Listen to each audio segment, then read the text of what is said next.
that mugs you buy mugs.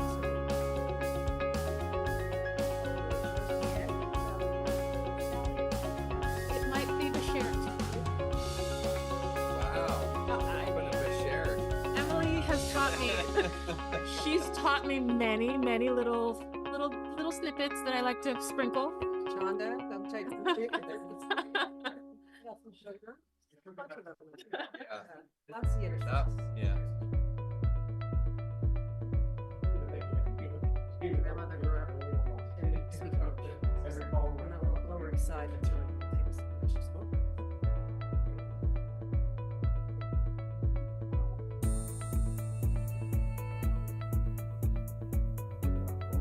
I had to make this for the red one I was talking about earlier. That right happens when you quickly glance at something.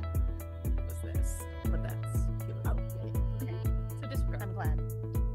I was like, I don't know, but I will look. you're like, don't bother combing Hey, through. anything is possible. Like, Liam was here all weekend putting this together with his team. Oh, like really incredible job. A lot of hours and a lot of effort.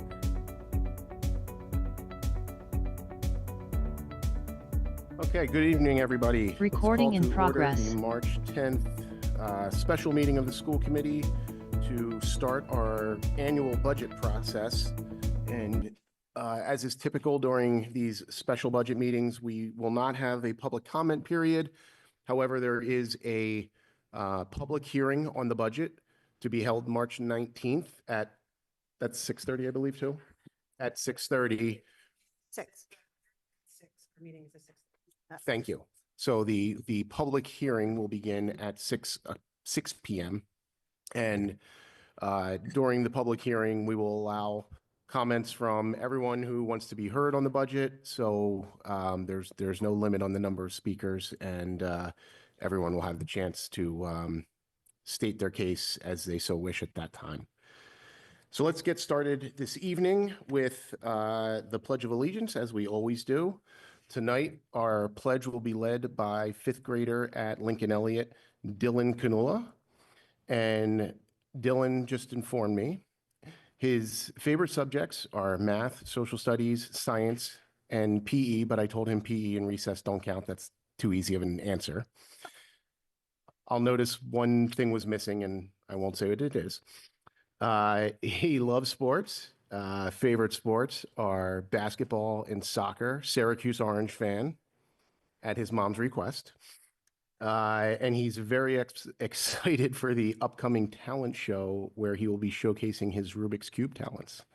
So with that, wow, a lot of response there.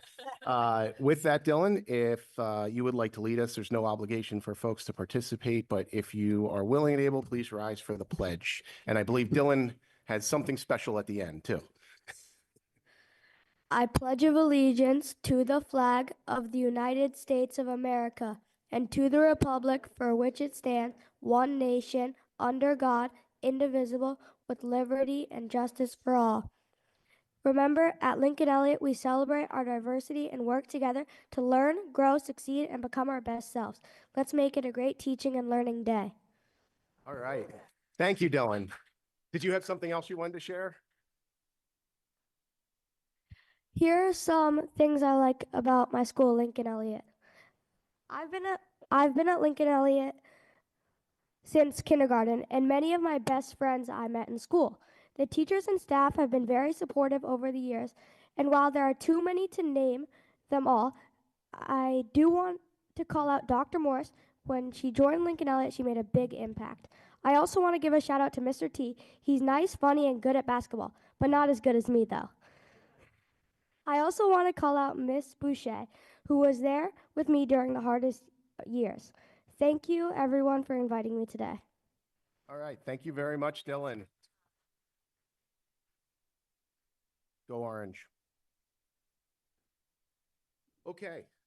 Let's move on to our consent agenda. We have 2 items.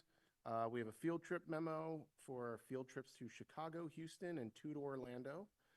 And we have the minutes from our Feb 26 meeting. Is there anything a member would like to pull from the agenda for further discussion? Okay, seeing nothing, is there a motion to approve the consent agenda? Rajiv? I move that we approve the consent agenda. Moved by Rajiv, is there a second? All right, moved by Rajiv, second by Anping. And let's take a vote. Ward 1, Yes. Ward 2, yes. Ward 3, Yes. Ward 4, Yes. Ward 5, Yes. Ward 6, Yes. Ward 7 is vacant, Ward 8, Yes. and Mayor Fuller. Yes. Okay. Consent agenda is approved, 8-0, and we can move into the superintendent's update. Okay, so the superintendent's update tonight, I don't know, Stephen, did you want to just bring that up here? Okay. Is the preliminary budget proposal recommendation, the superintendent's first draft to the school committee. So thank you, Stephen.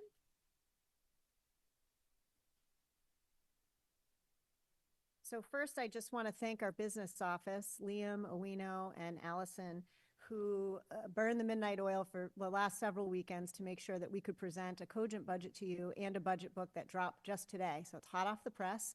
So I just want to say that our team is the reason that we can present in such a clear fashion to you, and I'm grateful for them. Just by way of explanation to the public, this is the first draft of the superintendent's budget to the school committee. The school committee then gives guidance by law and votes a final budget that meets the needs of the system as they determine it to be. And we then present that budget to our city partners in the administration and board side for their consideration as well. It is my pleasure to say in year 2 of being the educational leader for this district that and share with the community this vibrant work that our school system is undertaking, combining with the daily hard work of our educators with a community and educator vision of the future learning state and commensurate support for that district. For example, this portrait of a learner graphic here and our emerging strategic plan, which will be done within the coming weeks, shows what kinds of plans we have for the school system so that every student can thrive in the Newton Public Schools. This budget presentation reflects the school district's needs and goals to educate our children, and it is our professional recommendation to the school committee contained here tonight. In the coming weeks, you'll hear sector updates from each part of the school system. So for example, tonight you'll hear elementary education and the teaching and learning budget. Later this week, you will hear secondary education and the Office of Student Services. And then in a subsequent week, you will hear technology and IT services, as well as business, ops, and transportation, human resources. So we divide that up because it would be one heck of a long night if you had to sit through all those individual portions. So my job is to paint the high-level recommendations to the school committee, and I'll start that now. So this is the first true budget presentation of the season. Last year, we were just post-negotiations and that difficult time period for the strike resolution in our system. And the budget negotiations was a major part of that time period. So this really reflects our first true budget process involving our staff and our leaders. And that is a zero-based budgeting process, which means we don't simply roll over last year's budget, add a percentage, and present that to the school committee, but actually started from zero and built it from the ground up. What do we need from the prior year? What don't we need? Looking at things with fresh eyes and a newly constructed central office team to really examine every penny that we're spending. Second, we contemplate the budget advice and guidance that the school committee has given us, as well as all of our entry plans and our current data sets that are emerging around student performance. And from that, we create our vision for a healthy and thriving school system, and that is the draft budget that you see here today. Listed in this chart is a list of the various budget engagements with all of our leadership staff after they canvass their own buildings and departments for feedback on budgeting. From that process emerged a master list of district needs.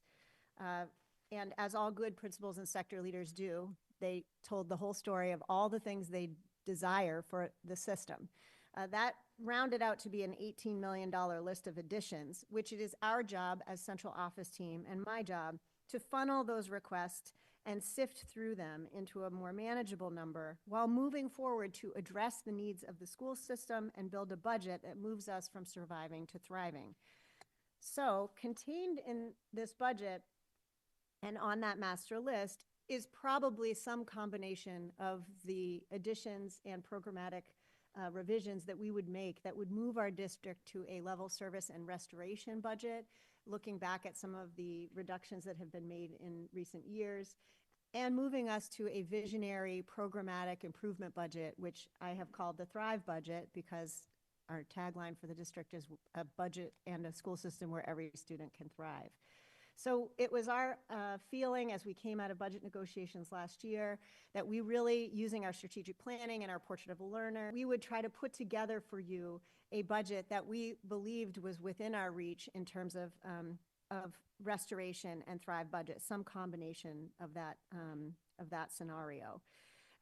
We believed that we had a balanced budget plan, and then we looked at revisions and redeployments within our organization, staffing and operations budgets, that when coupled with the Ed Stabilization Fund that was granted to us generously by the mayor and the city last year, and free cash allocations also generously given to us by the mayor, set aside for curriculum resources, that we'd be heading into a level service restoration Thrive type scenario. Listed on these 3 slides here by sector and department are the prioritized additions and the omissions that we put into place in order to get ever closer to that Thrive budget. And so there are pages of this by department, and I could read those to everyone, but what I'd prefer to do is just say that most of the departments, especially when you get past teaching and learning and secondary education, proposed neutral or cost neutral, why is this not moving? Cost neutral budget restructures. So for example, the Human Resources Office has found efficiencies and ways to create better services at a lower cost, and has been able to replace other services and retire subscriptions and things of that nature, making their complete restructure cost neutral to the system. So too has our English language learner department. And so most of our departments came in at or above last year's level.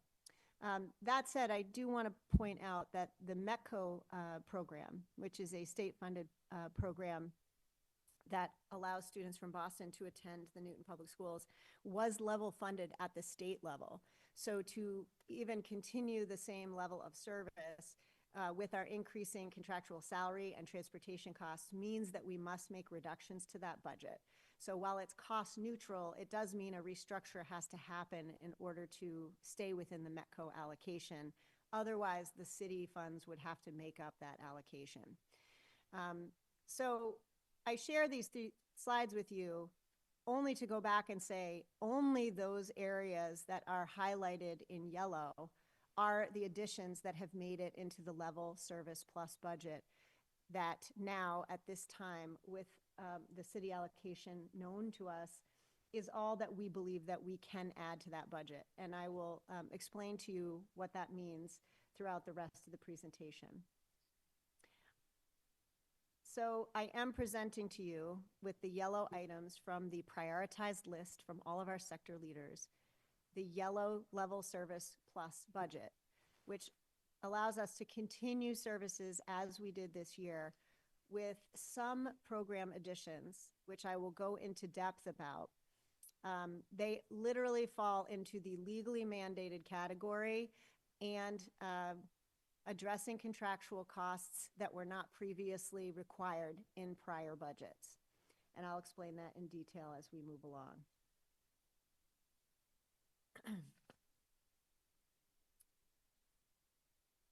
We know that we live in a municipal ecosystem that provides many city services, and to that end, we feel that we have to balance the needs of our brother and sister city departments, and I recommend to you, despite my feeling that this is not the best budget we can have for children, this level service budget for this year.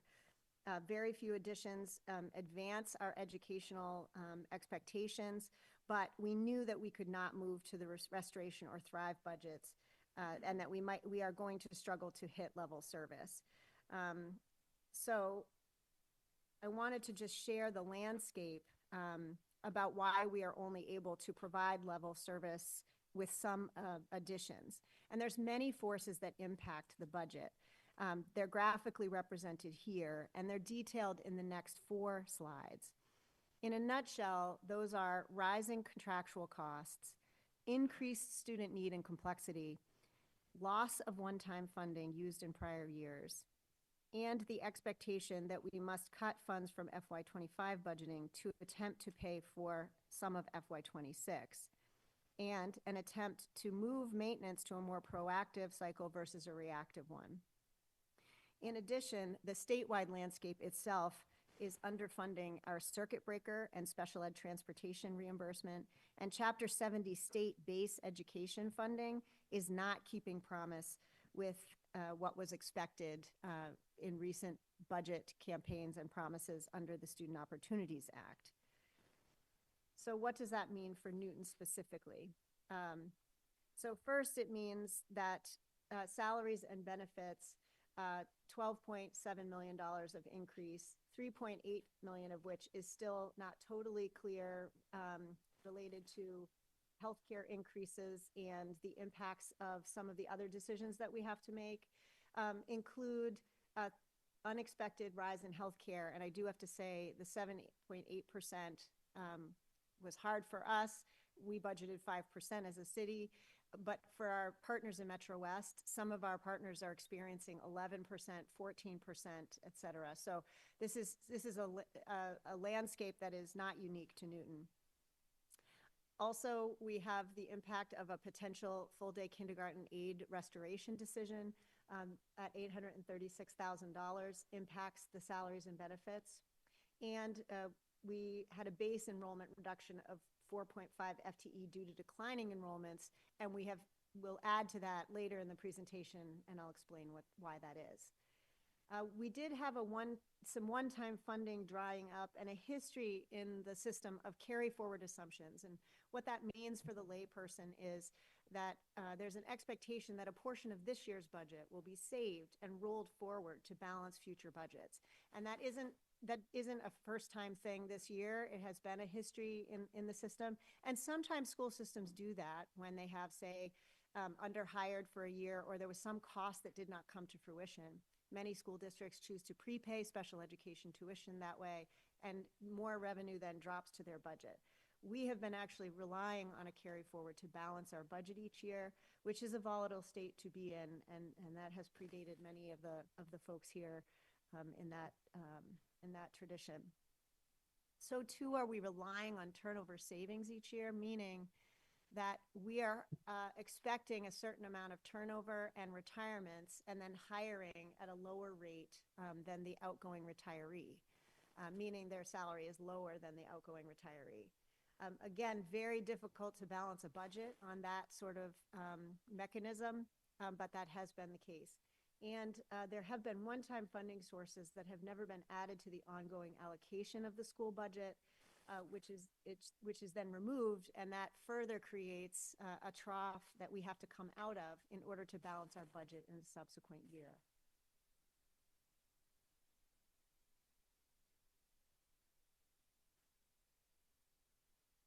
Also, I know it's no surprise to the community that the rising expenses and complexity of student need is very much still with us. And students who began school during COVID, when their first year, is now they're fifth graders, those kids. So our fifth through high school students are the tail end of the impact of that time period.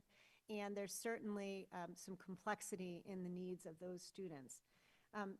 In addition to that, just inflation, substitute demand, which has been an unbudgeted true cost in the past, and more students unable to ride yellow bus due to disability means we need specialized transportation, which has also come in at a contractually higher price. So that's van transportation, and that coupled with a weaker circuit breaker reimbursement on transportation means that the cost to the district was much higher than we thought it would be. This is, again, a statewide situation for many districts. One piece that has been a strong long-term plan in the system is the planning for long-term needs for our Office of Student Services specialized programs. these long-range programs are coming to fruition. So for example, you just saw the Lincoln Elliott principal here. We're about to open a new campus. A program was designed with the facility and the program in mind for the REACH program at Lincoln Elliott, which was a program that existed previously at another school in the city. And there's enough of a student population to need those services. And we've been anticipating that. So to the STRIDE program at Bowen, we have several children rising from our preschool program, our early childhood program, that requires that those students have an elementary school program into which to matriculate. So those were planned pieces, and so that was a known $1.3 million additional cost that we knew we would incur and should incur, and we've been talking about that for some time. In fact, this fall, we trained all of the Lincoln Elliott staff at our first ever Thrive Professional Development Day.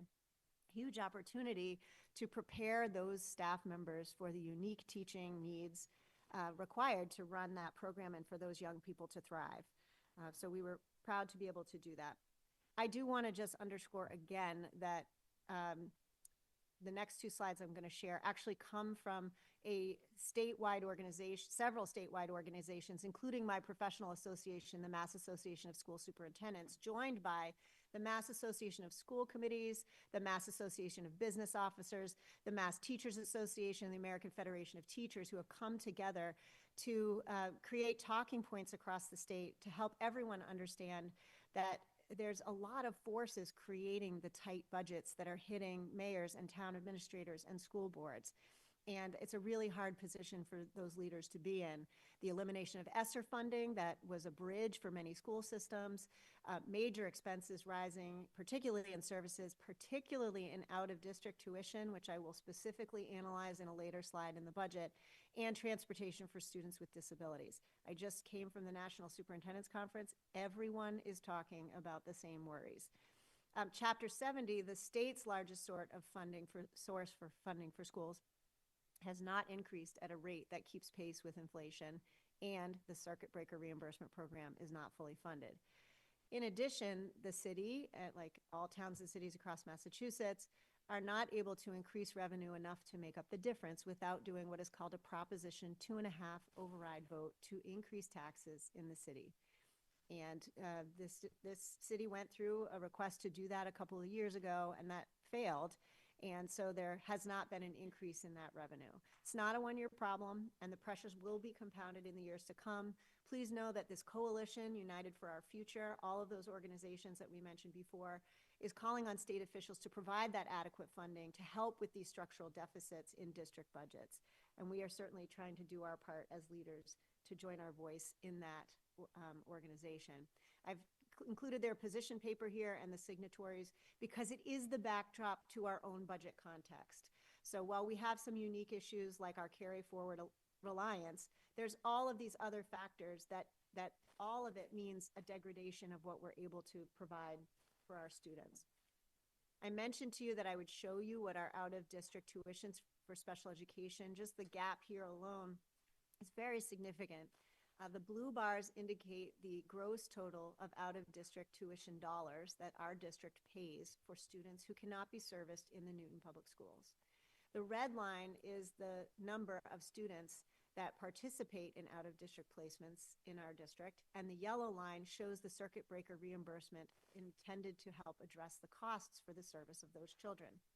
You can see the diligent work by the district to create in-house programming has reduced the number of students that actually go out. This is such an insanely low number for the size district that we have. So this is a real source of pride for our district.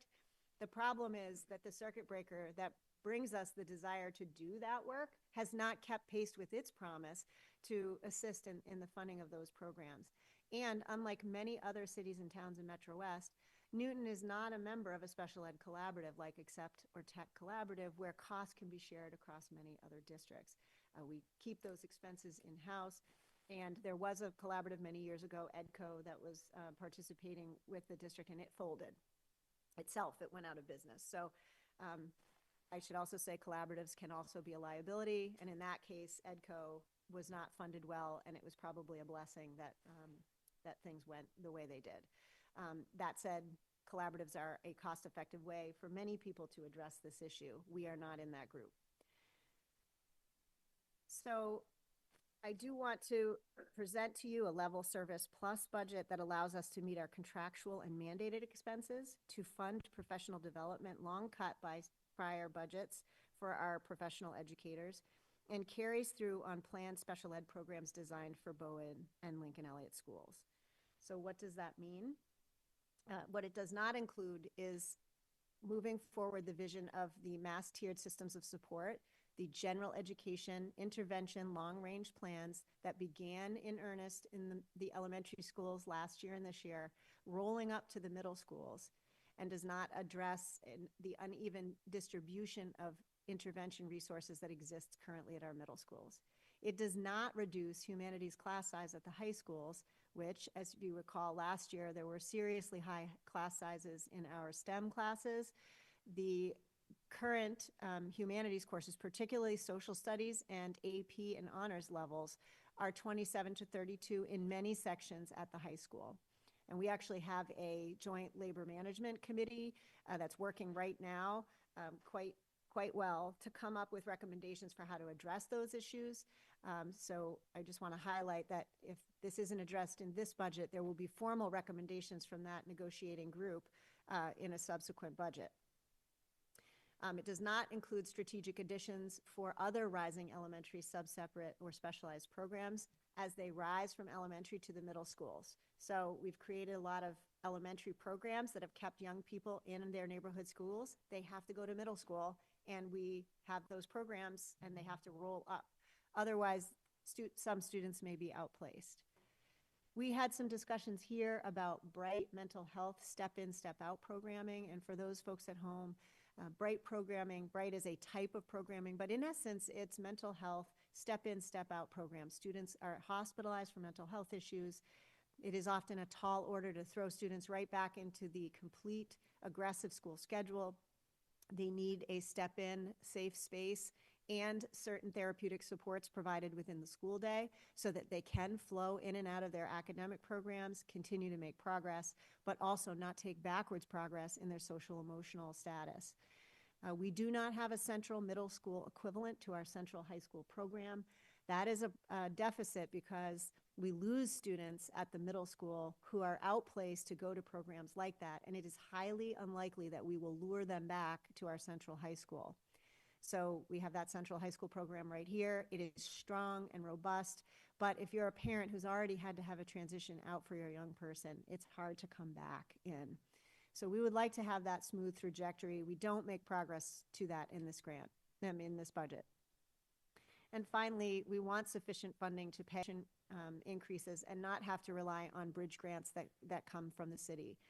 We know that there's an increased offices of the Student Services Division that sets these tuitions each year.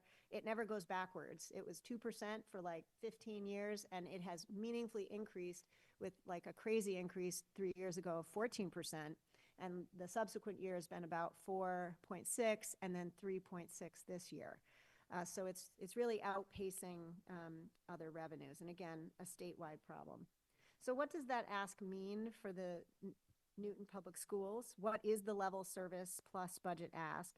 That ask is $292,963,623, or a $14.8 million increase. It should be noted that of that $14.8 million increase, about $9 million goes to salary increases, $3 million to healthcare increases, $860,000 to restore full-day kindergarten aides, leaving roughly $2 million for all other contractual operational increases, including adding the substitute costs that have been previously unbudgeted and those rising transportation costs that we discussed. So the school committee can judge by responsibility center where those increases are residing. The largest areas of change by responsibility center, and the responsibility center is listed, it's all the way to my left. I don't know what it looks like from home, but it's the blue box.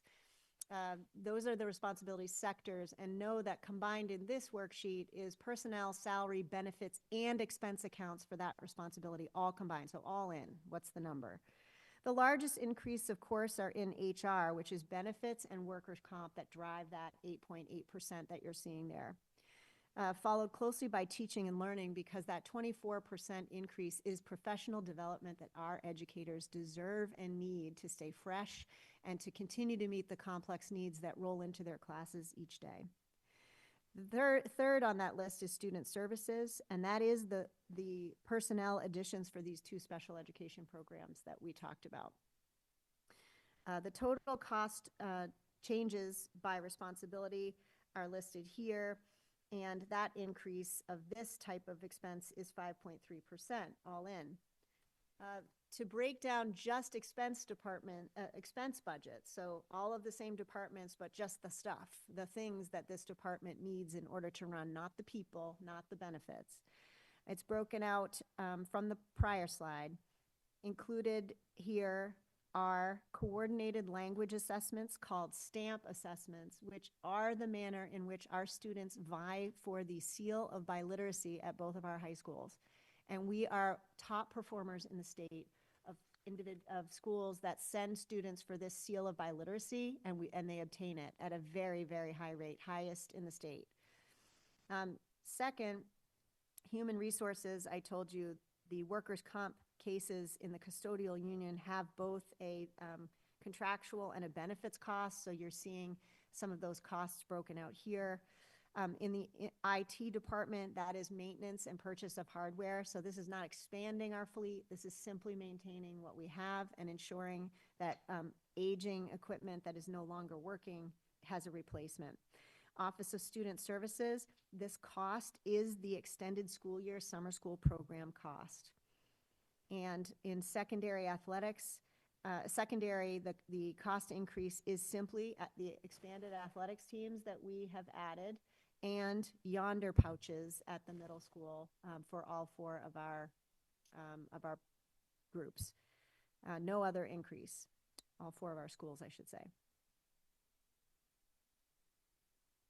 So to summarize what I have just said to you there in terms of the budget overview with incremental revenue and efficiencies, we were challenged and wanted, because we know we live in a financially bound system, to find efficiencies and other revenue and fees in order to do our part, bring our deficits down and our spending down. And this allocation currently on the table for the school systems is a 3.65% increase, but with a decrease in circuit breaker and expectations that we're going to have to carry forward money from this budget to next year's to the tune of $3 million, we're actually working with a much less of an allocation than 3.65%. It's actually 2.87% total available funding for us to make the next steps in this budget. And that's after the school committee did some very hard work in the last 2 years to generate fees and other revenue, $770,000 in FY25 and $739 in FY26. Those efficiencies have been built into this budget. And as you can see, the level service plus costs, which I went into detail in other slides, constitute total expenditures of 4.45%, inclusive of all of the items that I mentioned for you.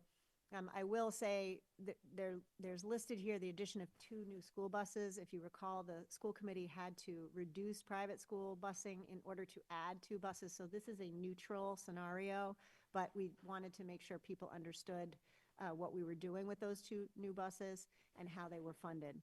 So it's not a cost difference. Hope I'm saying that right, Liam. This was a hard one to show. So therein, with our kindergarten aides restored to this budget, it's 4.45% increase is what we are recommending and what we feel we need as the level service request for this budget. However, this leaves us with a deficit of $4.5 million given the current allocation. So another way to just show this all in is that when you combine all of the spending and all of the resources available, we are looking for $4.5 million at a 5.26% overall increase from last year's budget. Knowing the magnitude of such a deficit, we sought again to look internally, and in the months of August through January, we were looking internally to say, how can we bind our budget at level service, but then pay for strategic additions that move the strategic plan forward, the portrait of a learner forward, and also allow us to move towards that Thrive budget without having to add significant other pieces to it, other monies. So we work to create some efficiencies. After contract negotiations, we want to focus more comprehensively on retaining educators and reducing churn. We still have to align with Mass law, and given our contractual obligations, my recommendation is that we fund full-day kindergarten. However, in the emerging budget landscape that I just shared with you, February through March, it becomes clear to us that we have to make even more cuts within the budget and internal deployments, not to add to and head towards the Thrive budget, but to simply remain level and to fill gaps and to avoid cutting programs and classes within the system. And you may be asking yourself, I thought we had a balanced budget coming out of negotiations last year, and we did. All of those forces that you just heard about, the need to potentially add full-day kindergarten back, kindergarten aides, the additional 2 special education programs, that 7.8% whopper of an increase in healthcare when we budgeted 5%, it's $1 million more than we anticipated. The special ed increases, the increase in daily substitutes, and the removal of the bridge credit, all of those focus into making a deficit. We also published in a budget book last year a long-range plan that assumed an additional $1 million use of the Ed Stabilization Fund that has been reserved for the school system. The mayor has not yet recommended that, and I'm sure she'll explain her thinking there. But that change is a $6.4 million difference from where we thought we were in the fall. So if you're wondering, I thought it was good and now it doesn't feel. Just wanted to show again in terms of circuit breaker, we were so fortunate to have some one-time funding from the mayor's office to help us bridge the gap during that 14% crazy increase year. The problem is that the tuitions haven't gone down, and you know the landscape, as I told you, makes it difficult for municipal partners to offer anything else. But a one-time funding is just that, it's one time, and now it's gone, and I have to tell that story of why we have the deficit that we have. This is the actual detailed breakdown of the reimbursements of out-of-district tuitions and circuit breaker, and we can certainly go into that when the Office of Student Services makes their presentation if there are particular questions about how that all works. So we have taken steps to reduce the budget and add value without a cost. So for example, in the Office of Family Engagement, we have redeployed other administrative positions to become the legally required attendance officer that we have not had in the school system, and it is required by law. So that is something that is coming in this budget, not at an additional cost. The reorganization of human resources and the DEI department into one department focused on hiring, retention, recruitment, training, and affinity groups and support. That is cost neutral, also legally required under the newly passed Mass Educator Diversity Act. Newton is well positioned to meet the expectations of that law. More academic support for METCO students despite the decreased allocation. We think we have a model to do that and are working with our NTA partners to talk about how to do that well. A potential reorganization of teaching and learning department K-8 to try to create a dedicated professional development strategy to support educators to align our curriculum pre-K to 12 in the teaching and learning vision plan, and to continue to look at elementary MTSS resources and reorganize those to help the places in greatest need get the most support.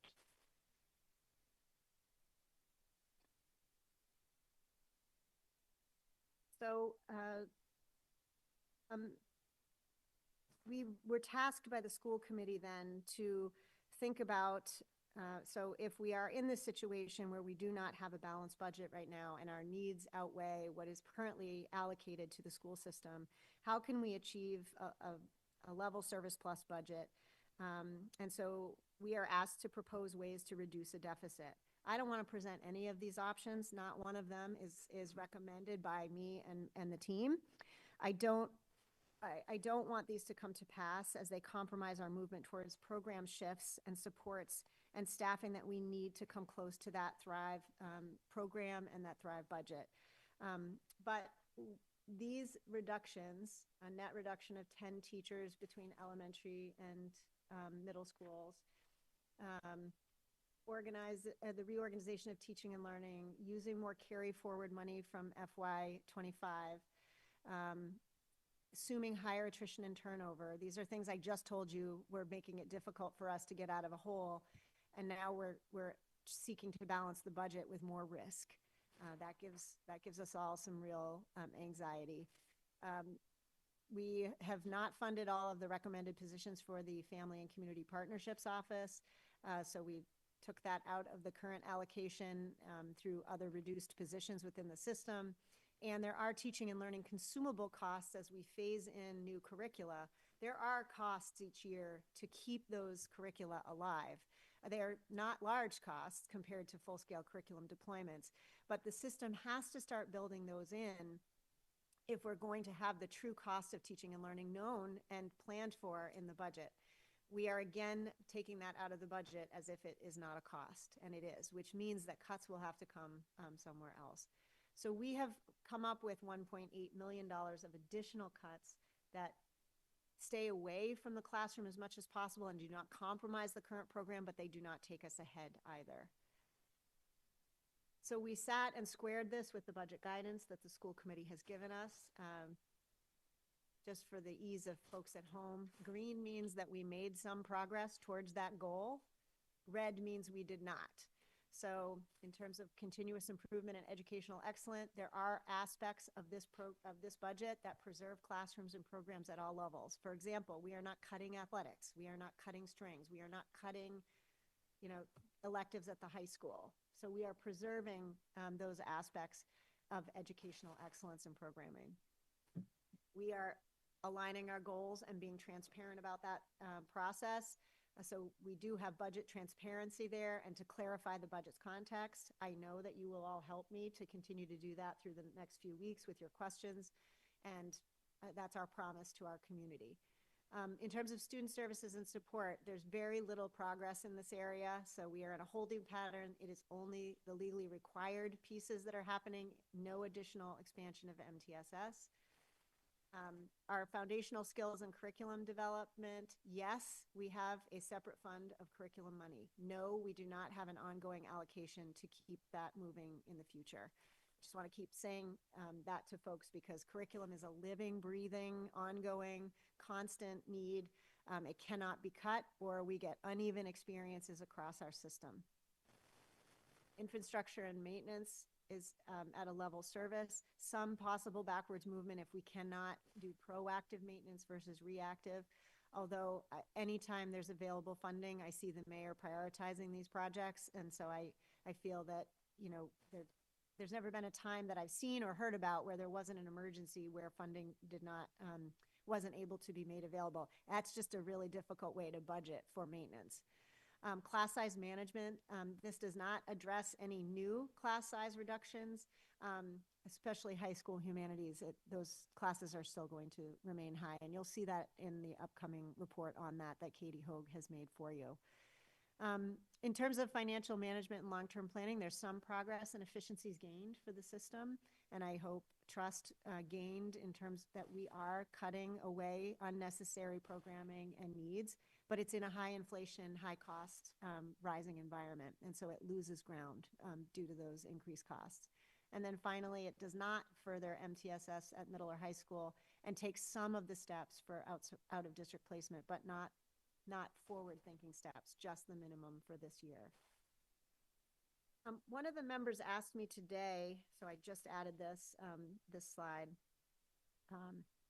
What does the red bar on the 5 budget models mean? So just to refresh everyone, the member was asking, so if we were to go to this budget here, the less than level service, what would that mean for the district? And to that end, when each of the sectors comes up to present, I will ask them that question. So for tonight, I will say to Aisha, if you have to make these level of cuts, which would be the percentage commensurate with the reductions made, what else would have to go? What else would have to be on the block? And I just before everyone gets very, very upset about all of these pieces, that isn't what we're recommending can go forward. This is an exercise that we've been asked to do because that is the job of the school committee, to forecast all the possible iterations of the budget. So we're doing that. This is not recommended in any way, shape, or form. So that creates another $3.7 million of efficiencies. So you'll hear me asking about that at each level. But as you can see, with already some significant recommendations from us, already 1.8 million plus efficiencies gained, this is very difficult to cut another $3.7 million out of this budget.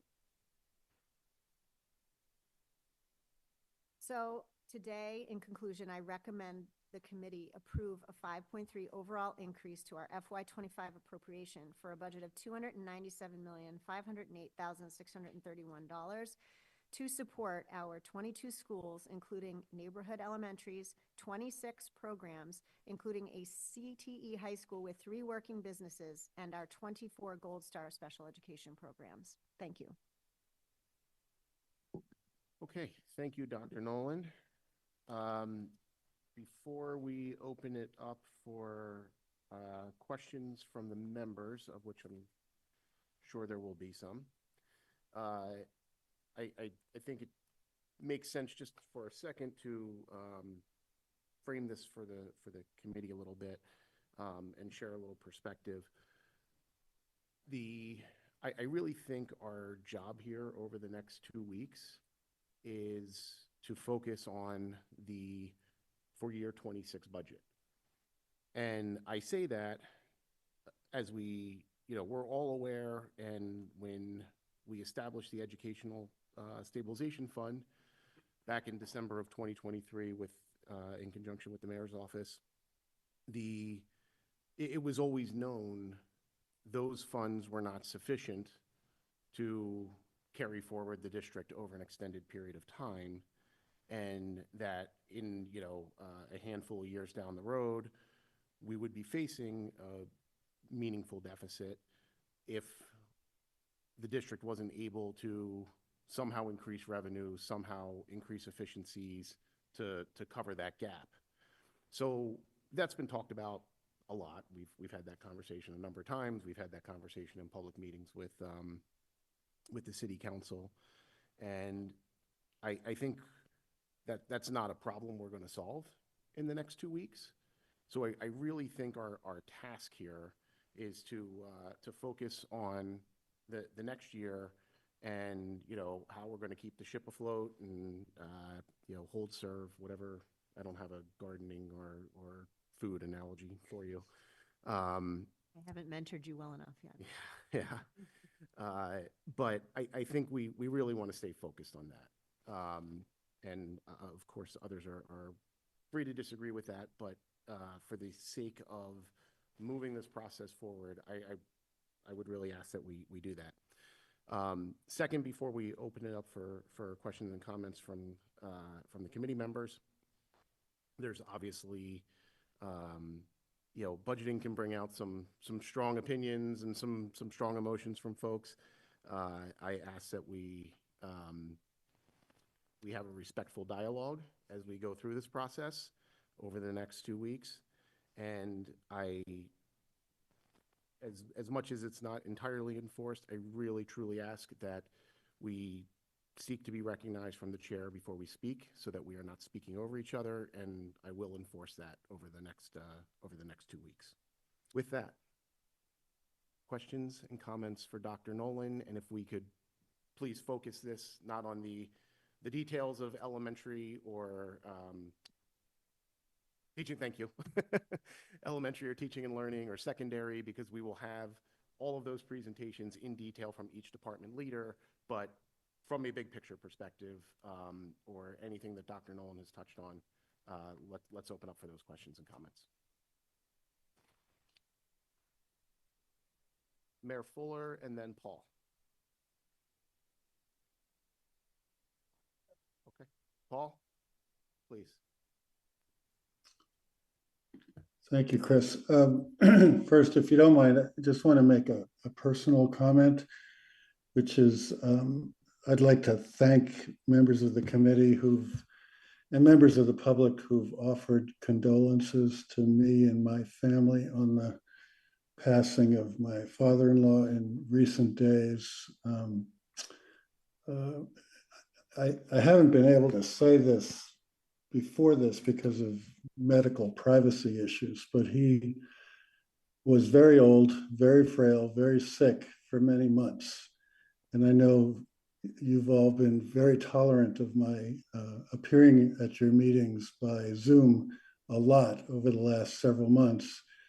And I just want you to understand that we did that so that our family could be near him in Europe during these last several months. It was very important to him and to our family to do that. And so I want to thank you for your tolerance and your understanding during that period, and also for your condolences in recent days. So thank you very much. Chris, turning to the budget, first, Dr. Nolan and Liam and everybody else who's worked on the budget, I just want to congratulate you on a extraordinary presentation, substantively, the organization of it, and so on. You've laid out the issues as clearly as I've ever seen. You know, Emily and I have been looking, and Ruth Ann have been looking at budgets for a long time in the city of Newton, and this was an extraordinary presentation. And I want to thank you too, Chris, for reminding us that sometimes these budget discussions bring out strong feelings, and one measure of or one factor which will influence public confidence in us as a school system and a city is how we handle these discussions over the coming weeks. So Chris, thank you for raising that point. My one point before Aisha and the others come up is both a statement and a comment. When those of us on the negotiating committee were negotiating the union contract in the last year, one of the reasons we feel in increasing the COLA as we did by another 0.5% for this year was what I believe to have been a shared expectation of the use of the Educational Stabilization Fund, and that $1 million reduction from what we all expected and planned on is in fact roughly equal to that 0.5% increase in COLA that we agreed to, because we had a very strict standard during that negotiation that we didn't want to agree to salary increases that would cause us to have to lay off teachers. That was a bottom line, red line that we didn't want to cross. And I thought we had an agreement on that very point between the school committee and the mayor and beyond. While I understand that the general allocation from the city, for the general allocation from the city, the mayor has to make judgments between our school department and other departments and other factors in the city budget. The Educational Stabilization Fund can only be used by the Newton Public Schools for the purposes that were set forth in the voting at that time by the city council. To date, I've heard no explanation for why the allocation from the Educational Stabilization Fund is $1 million less than we all planned on last year. And I guess I would ask Dr. Nolan whether you've received any written notification as to why it's less.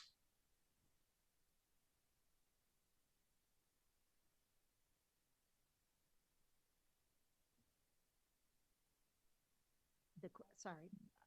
I thought it was a question for you. Well, I'm asking Dr. Nolan whether you as the CEO of our system have received a written notification from the city as to why the Educational Stabilization Fund is being proposed at a $1 million level less than we all expected a year ago when we signed the union contract. So the mayor will definitely speak for herself, but my understanding is we published this in accordance with the understanding that you had, Mr. Levy. And the mayor has asserted that that is not her vision on that and that she did not approve that. But that is what we published and that was what we understood.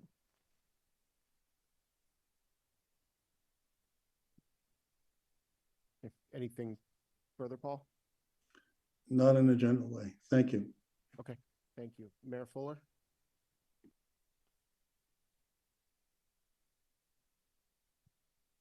Thank you. It's good to be here and it's good to dive in. And I know this is going to be a challenging year and I am here to work with everybody. The goal of the superintendent in this school committee, of which I am a proud member, of providing the highest quality education for our children is both the right goal, it's the honorable goal. I completely share in that goal.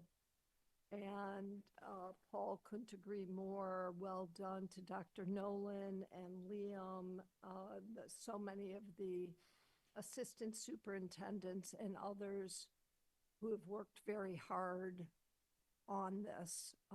It's been done thoughtfully and seriously and knowledgeably. That said, let me bear with me for a couple of minutes as I walk you through a few things, including I'll respond to your question/comment, Paul, along the way. For the 8th year in a row as your mayor, I am again recommending a budget increase for the Newton Public Schools. I have never decreased the budget for the Newton Public Schools. I've never recommended a budget reduction, nor am I this year. I'm a little bit unique on this school committee. It is true. As mayor, I have a broader responsibility than the superintendent or the school committee, and I know you know that. I am deeply committed to our students, our children, and I also have to focus deeply on the needs of all of our residents, all of the people who work in Newton or run businesses or nonprofits in our community. And like Dr. Nolan and Liam and the team at NPS, we have spent months working on the overall city budget, which includes both our largest department, the Newton Public Schools, and all the other city departments. My team and I have been working with every city department to tighten up every line item. And I have offered and continue to offer to have that same collaboration with the superintendent and her team. Here's the facts. Let me walk you through. So the entire combined city and NPS budget will increase by $22.3 million next year, and that includes the NPS Stabilization Fund. Let me repeat it for you. The total budget increase, all of us, all our departments, will increase by $22.3 million.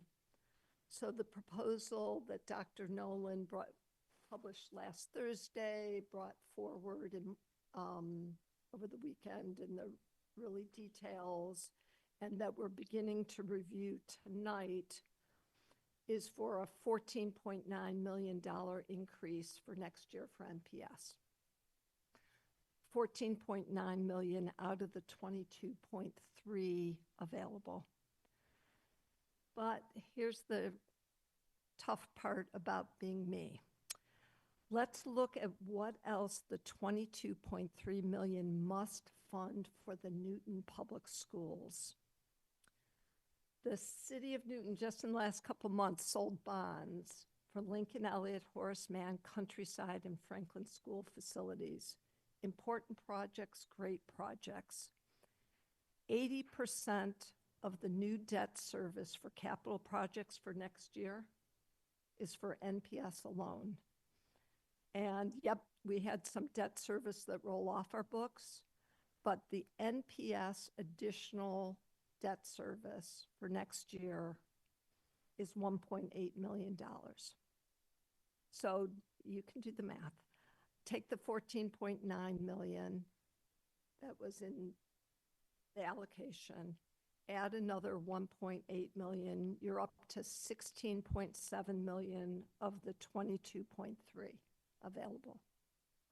And by the way, I can share all this if you're trying to scribble down the numbers, I can send it to you. But so the school nurses, which are in each of our school buildings, are funded by the city's Health and Human Services Department. That will be an increase of $300,000 next year.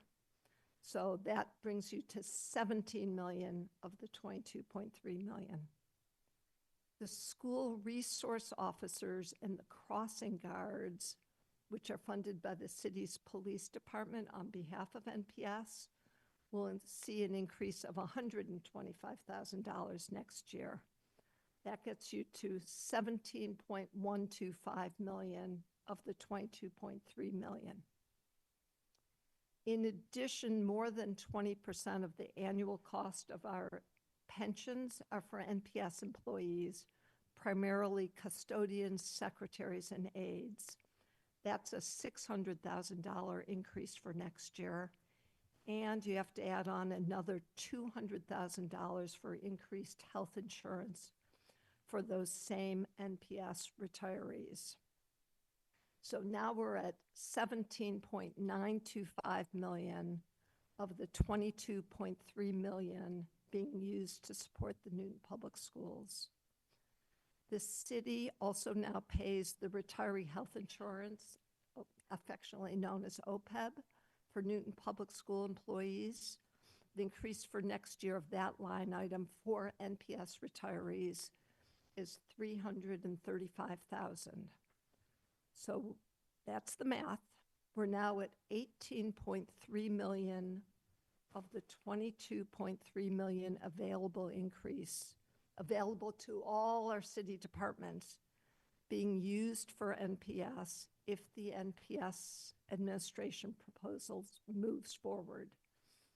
That would be 82% of all available additional funds for next year going to one department.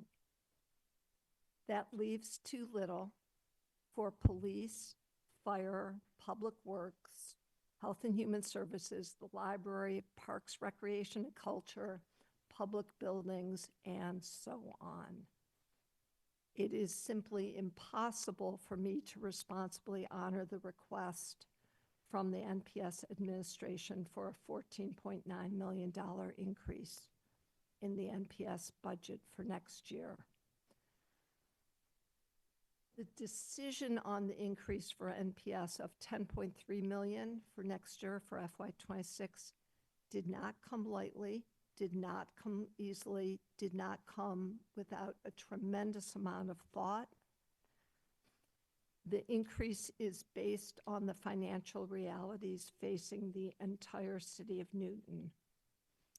The 10.3 million translates into a 3.65% increase. This is a larger percent increase than the 3.6% increase for all the other departments. I continue to, as I have for every year I've been mayor, to prioritize the needs of our students. The difficulty is that all of us have to live within our means. All of us as managers or decision makers are facing higher costs for health insurance, in my case, trash and recycling collection, union contracts that go up, and a myriad of inflation-impacted line items. I am so empathetic to the challenges facing Dr. Nolan and her team and the school committee. NPS has known, I would say, not just for months, but for years, that the growth in revenues of the city of Newton is modest. And let me turn to something that Paul mentioned. The NPS administration surprised me last year when we were working around a conference table. The agreement was that $3.9 million would be used out of the NPS stabilization fund. I did not find out till it was presented publicly at the school committee that the 3.9 was changed to 4.1 million. The 4.1 million accepted it. $200,000 difference. It'd been a tough, you can remember it was a tough year last year, let it go. But the 3.9 million or the 4.1 million, around the conference table, there was agreement that it would grow in line with the budget allocation. That's roughly 3.5%, sometimes it's 3.7%. Good years, maybe it's 4%. Again, the multi-year forecast that was put into the NPS budget was a complete surprise to me. I had never seen the 5.1 or the 6.1 million for FY27 before I read it in the book. Maureen Lemieux had never seen it. Liam Hurley had not shared it. It had not been shared by the NPS administration with me. And I know, Paul, I never agreed to it. That was not the agreement. I cannot support increasing the use of one-time education stabilization funding before the current 4.249650 that I've set aside on behalf of NPS for FY26. That is an increase of 3.65%. I worry deeply about creating even worse financial impacts next year, FY27, in the next 5 years with such an action. For example, last year, the $4.1 million FY25 allocation from the Education Stabilization Fund was used to fund permanently 31.5 full-time equivalents. Where these one-time funds, which Chris Bresky, the chair, just a few minutes ago, correctly pointed out, need to stretch out for many years, when they are used to fund permanent positions, we are creating a structural deficit known as a fiscal cliff. If we accelerate the use of the Education Stabilization Fund, while we simultaneously increase the number of permanent positions at NPS, we will create a condition in the next few years we are left with either an excessively large override request to the voters, which arguably would have little chance of passing, or making deep and harmful cuts to NPS staff. I recommend that all of you look at the multi-year projection in the NPS budget submission. It's on page 146. It shows the year after next, FY27, even if NPS used 6.1 million from the stabilization fund, it would have a $7.7 million gap. In 5 years, that gap grows to $22 million. no operating override could possibly cover that next year's deficit, let alone the one in 5 years. As a point of reference, the override, which I enthusiastically proposed and worked hard for in March 2023, dedicated $4.5 million to NPS. All of us have to live within our means, and this is so hard. I know Dr. Nolan's living it daily. I'm living it daily. She correctly pointed out this is a problem across the state. This is not a failure by the NPS team, by us over at City Hall. You said it beautifully. But I cannot possibly bring forward a city budget that includes a $297 million allocation to the new public schools. The impacts on the city side would be dramatic. Dr. Nolan appropriately and thoughtfully said, boy, as every department head or assistant superintendent comes forward, will be important to look at budgets that are balanced with the allocation that NPS has. It's not easy work, but I think all of us should roll up our sleeves and look hard at that. I think the point that Dr. Nolan is saying, that more resources would certainly help our students, is absolutely true. I'm a believer, hence my support of an override a short time ago. But more resources are simply not available. So we will look forward to working hard in the coming weeks in a difficult world that none of us wish we were in. Thank you. Okay, I'm going to say we're probably off track from where I first anticipated. I do have a couple things to respond to Mayor Fuller's comments, but I will keep the floor open to other folks who have not yet expressed any views.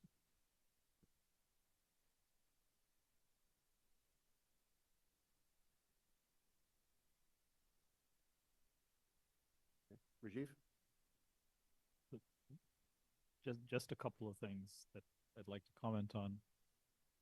The first is, I was certainly one of those people whose reaction to the first presentation of the budget in Wednesday's workshop was, wait a second, I thought we had fixed this, or at least fixed it for a year. And so I have a couple of questions about what surprised us, because I don't think the slide necessarily, there's some mixture of apples and oranges on that. Having said that, we are where we are, and I do think the goal for all of us is to collaborate, to look very carefully at everything that's presented, to ask the difficult questions, and to collectively figure out how we get to a budget that will work, and that I would say, if we're again at the point where not everyone's happy, in fact, no one is happy, we're probably okay, which I think means NPS gets less than we all want. The mayor contributes a little bit more that gets her uncomfortable, and we end up in a place where my fervent hope is we're not looking at layoffs, we're not looking at significant cuts, we may not be looking at the progress that we would all love, but I think we can do this collectively. And again, I think this echoes some of what Chris said to kick us off. Let's work on getting there. So Having said that, I would love to just understand what the big surprises were, because I do know benefits was a surprise, an unpleasant one, not and one faced by everyone. I also know that at least one of the new special ed programs has been in the works for some time. And in fact, part of the Lincoln Elliott build was focused on that. So that would not have been a surprise. I just want to get an understanding of, what did we not account for that we should have. Please go ahead. So, I'll go back to that. So it's not that the special education program was not anticipated, it's that the reimbursement rates for those programs is lower than we expected it to be, as is our transportation reimbursements. I mean, that's two different things. There's the circuit breaker reimbursement, Yep. but on this list we have, there's some portion of what's come up with, well, we need to add money for the program at Lincoln Elliott.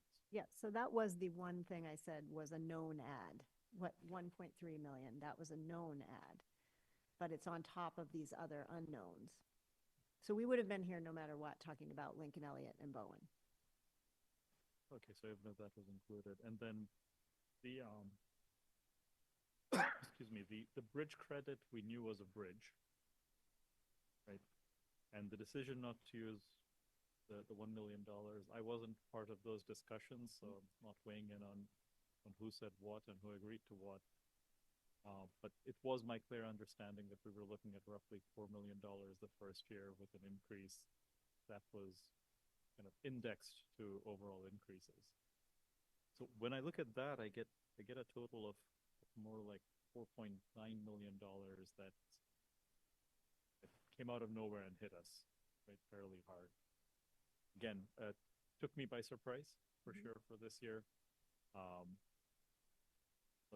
Let's figure out how to address it. I'm done. Thank you. Okay, thank you, Rajiv. Other questions, comments? Okay, I think the only thing I would like to respond to Mayor Fuller on in her comments were the size of the increase of the city budget for next year, and looking at it from a revenue side. This, as a matter of fact, city revenues tend to exceed city budgets in our major categories, looking back over the last 10 years or so. We know that in the last several years we've had large amounts of free cash available at the end of each year. I know we'll have a large amount of free cash available at the end of this year. Much of that comes from the interest income that the city receives, which is currently earning in excess of 4% and is budgeted at a far lower rate. Looking in the year forward, markets are not anticipating a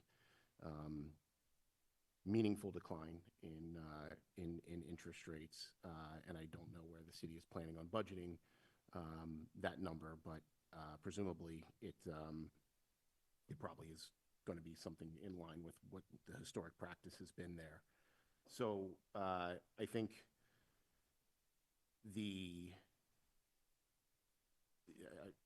all those line items she talked about, I presume are correct.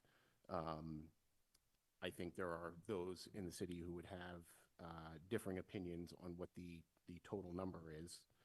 And the only other point I would like to respond to is the contention that this is really just an exercise in figuring out how big of an override ask we will have. Because as you are all aware, and I've said this many times, but I'm sure many folks have not heard, that's, in my personal opinion, just not correct that an operating override is the only path forward. And there's several strategies the city can utilize, including increased use of debt service overrides, increased bonding, and most importantly, the manner in which we fund our retiree liabilities, not which we pay them, no impact on the retirees themselves, but the manner in which we fund them, where they were not funded for a long period of time. And we have been playing catch up over the last 10 years or so, and are forecast to continue playing catch up for the intermediate term. And, it sort of puts it in the current time frame as just a rather unfortunate 15-year, 20-year period to live in Newton, as you carry the burden of the services that are provided to us today, and the services that were provided to folks 20 years ago who didn't pay for them then. So I would just like to share that point. I would hope not to open up a very broad debate on this, as just as I said, I didn't want to, but I do feel those couple issues needed responding to. Yep, please, Tamika, go ahead. So, as another person who was involved in those conference room discussions, I will freely admit I don't recall with specificity what the strategy was with regard to the Educational Stabilization Fund.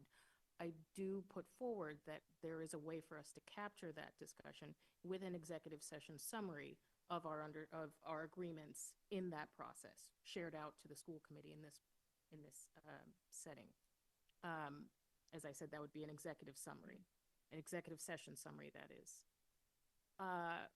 With regard to the mayor's characterization of the surprise that she felt at seeing last year's budget forecast for the use of the Educational Stabilization Fund as an increase of approximately $1 million over what your understanding of our agreement was, I would say I respect that you were surprised in that proceeding or in that process. However, we've had a lot of time during those discussions and since for that to have been noted and pointed out as something that was not contrary to your understanding of what our use for the stabilization fund would have been.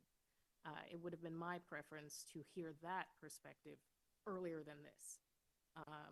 And so I think those are two things that I would, well, one thing I would urge us to do, get the executive session summary for what our understanding around the conference table was for the executives or the stabilization fund.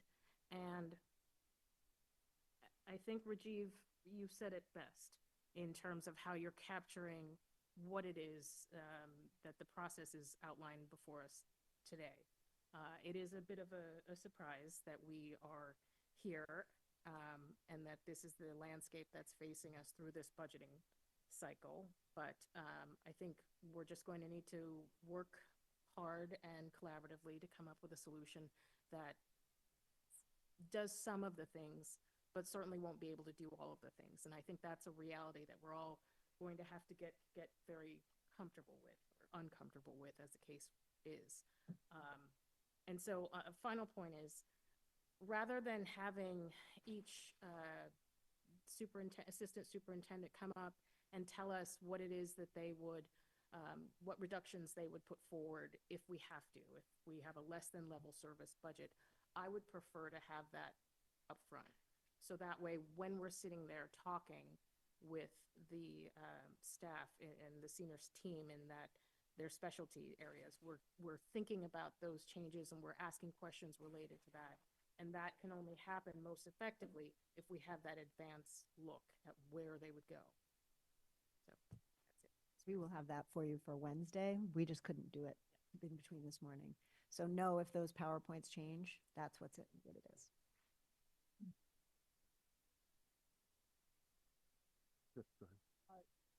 Please know, Tamika, the NPS administration heard frequently and clearly about the use of the NPS stabilization fund and our expectations on the city side. Over and over. This is not a surprise.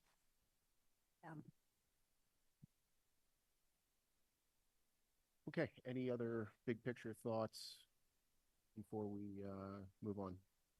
Yes, Rajiv? Separate from this process, we do need to think about the impact of federal funding. And I think for now, and we've discussed this before, the assumption should be we think we will get what we expect to get and what we've previously received, specifically for Title I and IDEA. It's incredibly difficult to predict what specifically will happen. And so just as the backdrop here, and I think for anyone watching this live or in a recording, we will simply have to react to anything that changes.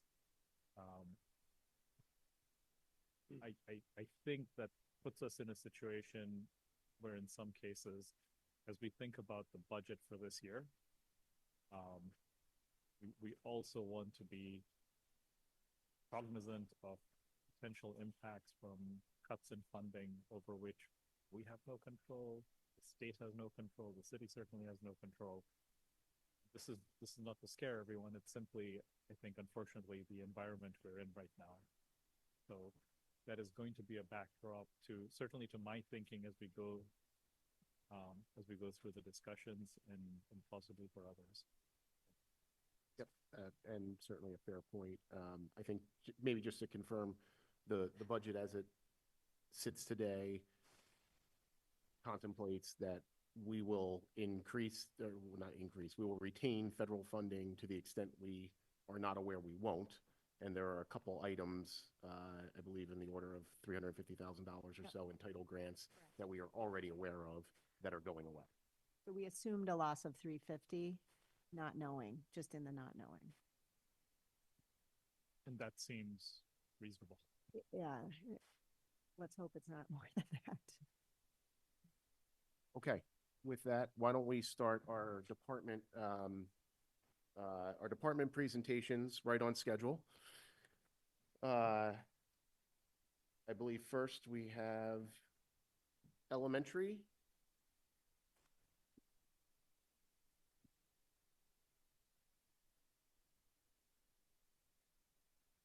With Dr. Aisha Farag. Always a pleasure.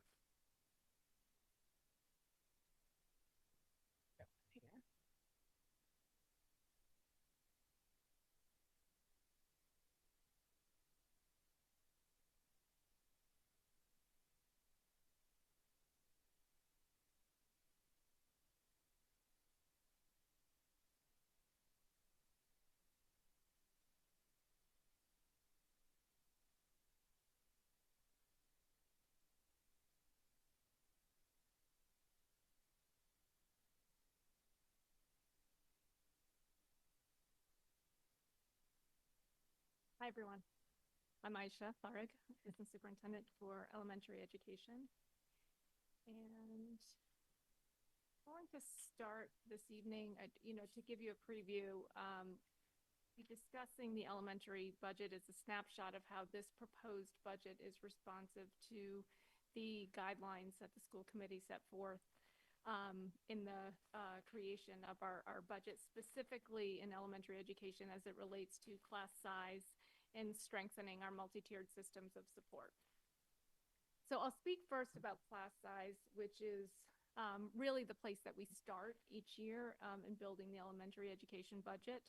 One of the first things we do is examine projected enrollment and look at the recommended staffing to accompany that.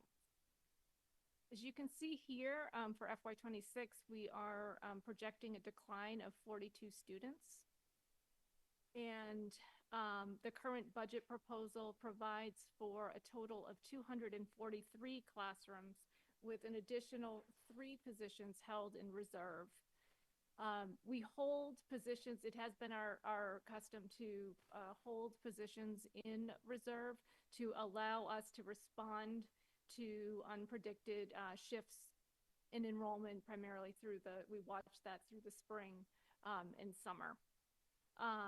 So thus, you can see that we are budgeting for a net reduction of 10 full-time teaching positions. With these reductions, our average class sizes district-wide will be 19.6. We'll continue to maintain a slightly lower average class size in grades K to 2 with 19 students, and 3 through 5 an average of 20.1. Because we have historically tracked on and reported the number of classrooms with 25 students or more, I share here that in this scenario, we project 2 classes to be at 25 students.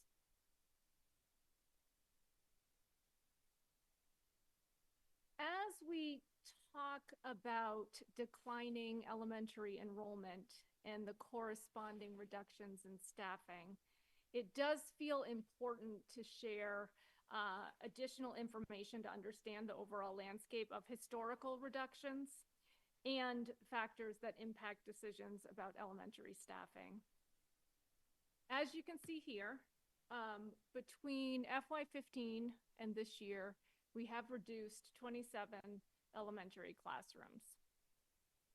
With the proposed reductions in this budget, we'll see a cumulative reduction of 40 classrooms, though it's worth noting again that there are 3 positions in reserve.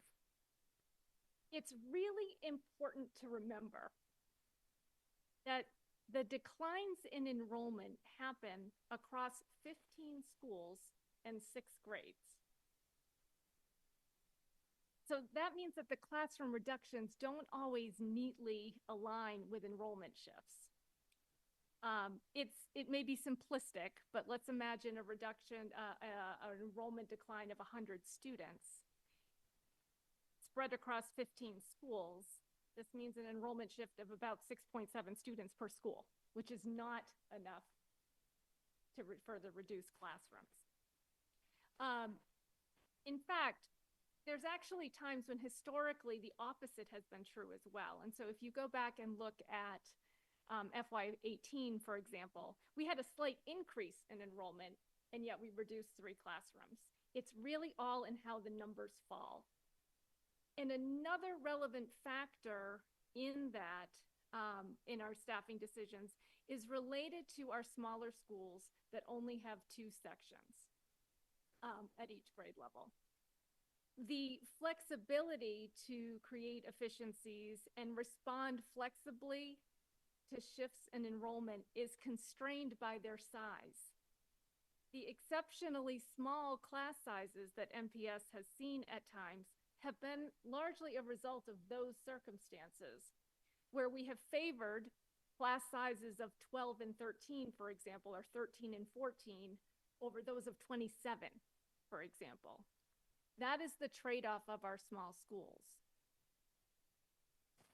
I do want to emphasize as we discuss these reductions for next year that our analysis of student needs, including special education, is ongoing, and it may have implications for future resource allocations. And further, as I've discussed with you before, buffer zone enrollments need to continue to be monitored in key grades that are already at their upper limits in these scenarios. And I cannot predict what is going to come in those areas.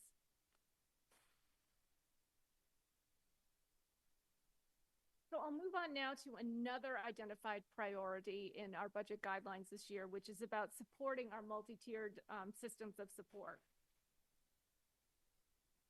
As you can see here, this budget proposal maintains an array of resources that we added this year to strengthen elementary MTSS. Specifically, we will continue to maintain our current Tier 1 programming and instruction across all areas. This includes our core instruction and all of our specialist areas. We'll also maintain our existing assessment tools, our intervention strategies, and data platforms. These are important elements of the systems and structures that we're seeking to strengthen to ensure consistent monitoring of student progress and for responding effectively to individual student needs. And although I discussed class sizes just earlier with regard to the other budget priority, it is important to mention here as well, given the impact of class sizes within a multi-tiered system of support. I'll note here again that this budget does maintain mostly favorable class sizes across the district, with some exceptions that fall outside of our preferred range. The 3 reserve positions that I mentioned earlier will allow us to hopefully make targeted additions as needed later in the year, providing some flexibility as we see how enrollment actually materializes. And finally, and I include this here under multi-tiered systems of support, this budget proposal does restore our kindergarten aides at 1 per classroom. I share this here because as you think about multi-tiered systems of support and those systems that support our learners, the partnership between our kindergarten teachers and kindergarten aides does certainly impact the level of support we're able to provide our kindergarten students as they establish critical foundational skills. And I'll end tonight, very few slides, very brief, by talking a little bit about what is not included in this budget proposal. This budget proposal does not build upon the initial efforts that we've established this year. It does not add additional general education resources to support timely and targeted intervention and enrichment for our schools, including expanding upon allocations that we've sought to make on the basis of student need. As you might recall, in this year, we had allocation of about 1.0 to our to 5 schools where the student needs were greatest, and had hoped to continue to build upon that. This will not do that this next year. I want to share why this is important, which is our theory of change here is that by investing in general education supports, by expanding the supports, investing in the systems and structures within general education, that we will, over time, that the kind of flexible response and timely response that we're able to provide our students will, over time, lessen our reliance on special education. As we increase the avenues for increased support for our students. In the meantime, however, although this budget does not provide additional general education resources, we are truly committed to this work. And we're examining how might we be able to continue to, how might we reorganize, what reorganizations might be possible to use our existing resources to help us to further strengthen MTSS, which is otherwise not possible within this budget. This budget also doesn't provide for assistant principal positions at our 4 schools with the highest supervisory caseloads. And this is where the geek in me is going to come out, right? But I invite you to do a search or to look at the research, or I can share it with you, about the impact of instructional leadership on improving student outcomes in our schools.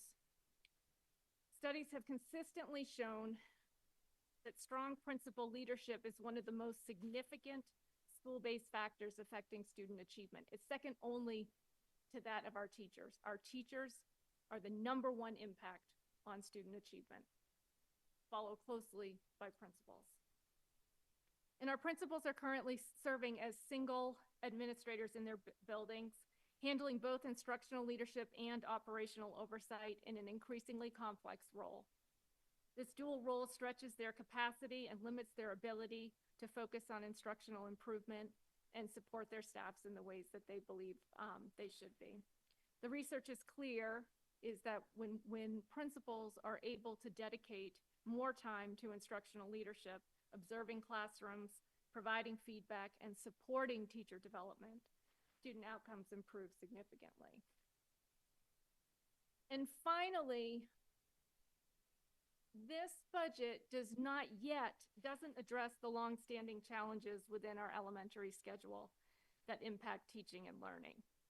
While we do not yet have recommendations for your consideration, these challenges are currently being studied by the elementary working group. This is a joint management labor committee that came out of our negotiations last year. And it feels really important to me and on behalf of that group, of our working group, to forecast for you, to flag for you that this work is ongoing and we will be coming to you. We are scheduled to make recommendations to you next year.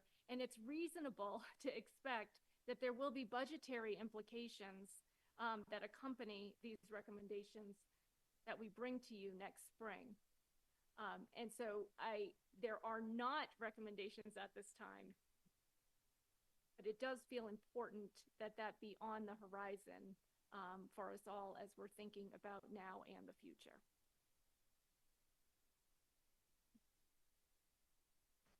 So Aisha, I'm just gonna, if I can, Please.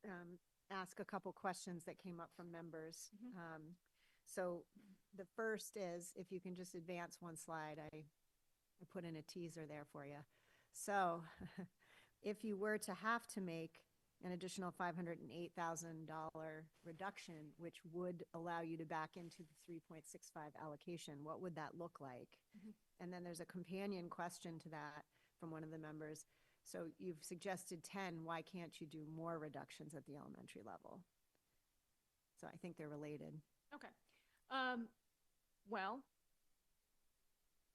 508,778 is approximately a little over 5 FTEs at the elementary level.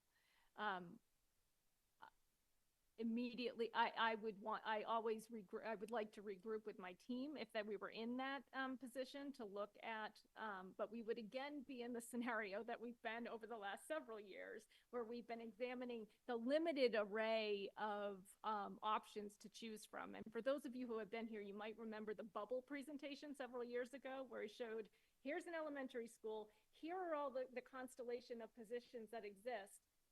These are the few things that I have to work with, that we can look at, because there are so many. You're going to keep a principal, you're going to keep a variety, your classroom teachers, we're not canceling a grade level. You're then really looking at those, whether we want to examine shifts in some of the programming that we provide. In the past, we looked at strings, for example. We would have to look at those investments that we've made in our multi-tiered systems of support and the positions that we've added to support our learners. We would be in a position of reevaluating those programs and positions once again. With regard to further increasing the number of reductions of classrooms, certainly can look at it again. I will say this. For every class size, for every grade level that you increase class sizes to that 24 and 25 level, you are also taking on an additional level of risk. Because with that, with fluctuations in enrollment, you have more places then that are closer to that brink, where we would be in, I'm class size, particularly in our younger grades, that's particularly concerning for me. Thank you. They may have questions for you, but. Can I just ask one follow-on question to clarify?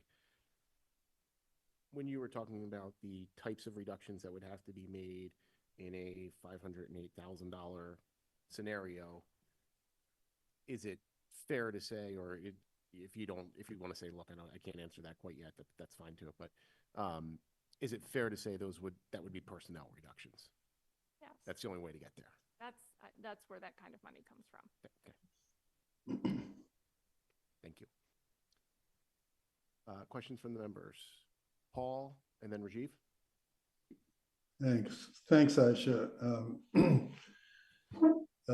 Not only for the details, but for the vision that you've presented, which is cogent and thoughtful, and I think very consistent with what the school committee has been asking for. So thank you. I'd like to follow up with two points. One relates to the reduction in force. I'm not advocating for this. I'm just trying to get a sense of a sensitivity analysis if it's at all possible. We're talking about a reduction now of 10, and you raised rightfully the question of, if it's more, how many start bumping up against 23, 24, 25 students and create the risk of those kinds of things happening. But it would seem to me it's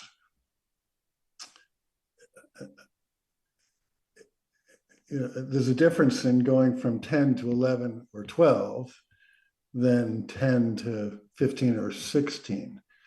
And I'm wondering, not tonight, but perhaps in writing later, whether you could give us the kind of array analysis that we've seen that Katie produced of what happens with each incremental reduction in terms of not only average class size, but the likelihood of bumping up against the 25 number. So I just would request that you take a look and see if that kind of analysis can be done fairly easily and quickly. Again, just so we have a sense of the sensitivity around that. That's one thing. The other is, in your previous slide, you made a very strong and, to me, very persuasive argument about the importance of those assistant principals in creating the environment and the support systems for improving mentoring and support and teaching and leadership among the teachers. And as you said, there's a lot been written about that. In fact, I think you've written about that. And yet you include in your budget an amount for kindergarten aides. And I wonder, in terms of educational support generally for the elementary schools, where do the kindergarten aides fit in vis-a-vis what you've said about, for example, the assistant superintendents or other MTSS support or other aspects of things you might have to do through the scheduling? I mean, how do you rank the kindergarten aides in that array of possibilities, if you can? Yeah, there are two things I think about with the addition of the kindergarten aides, their inclusion in this budget.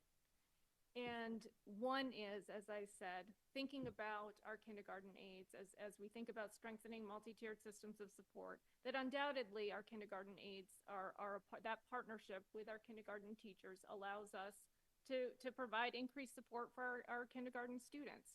And and we know from the research that an investment in early education yields dividends down the line.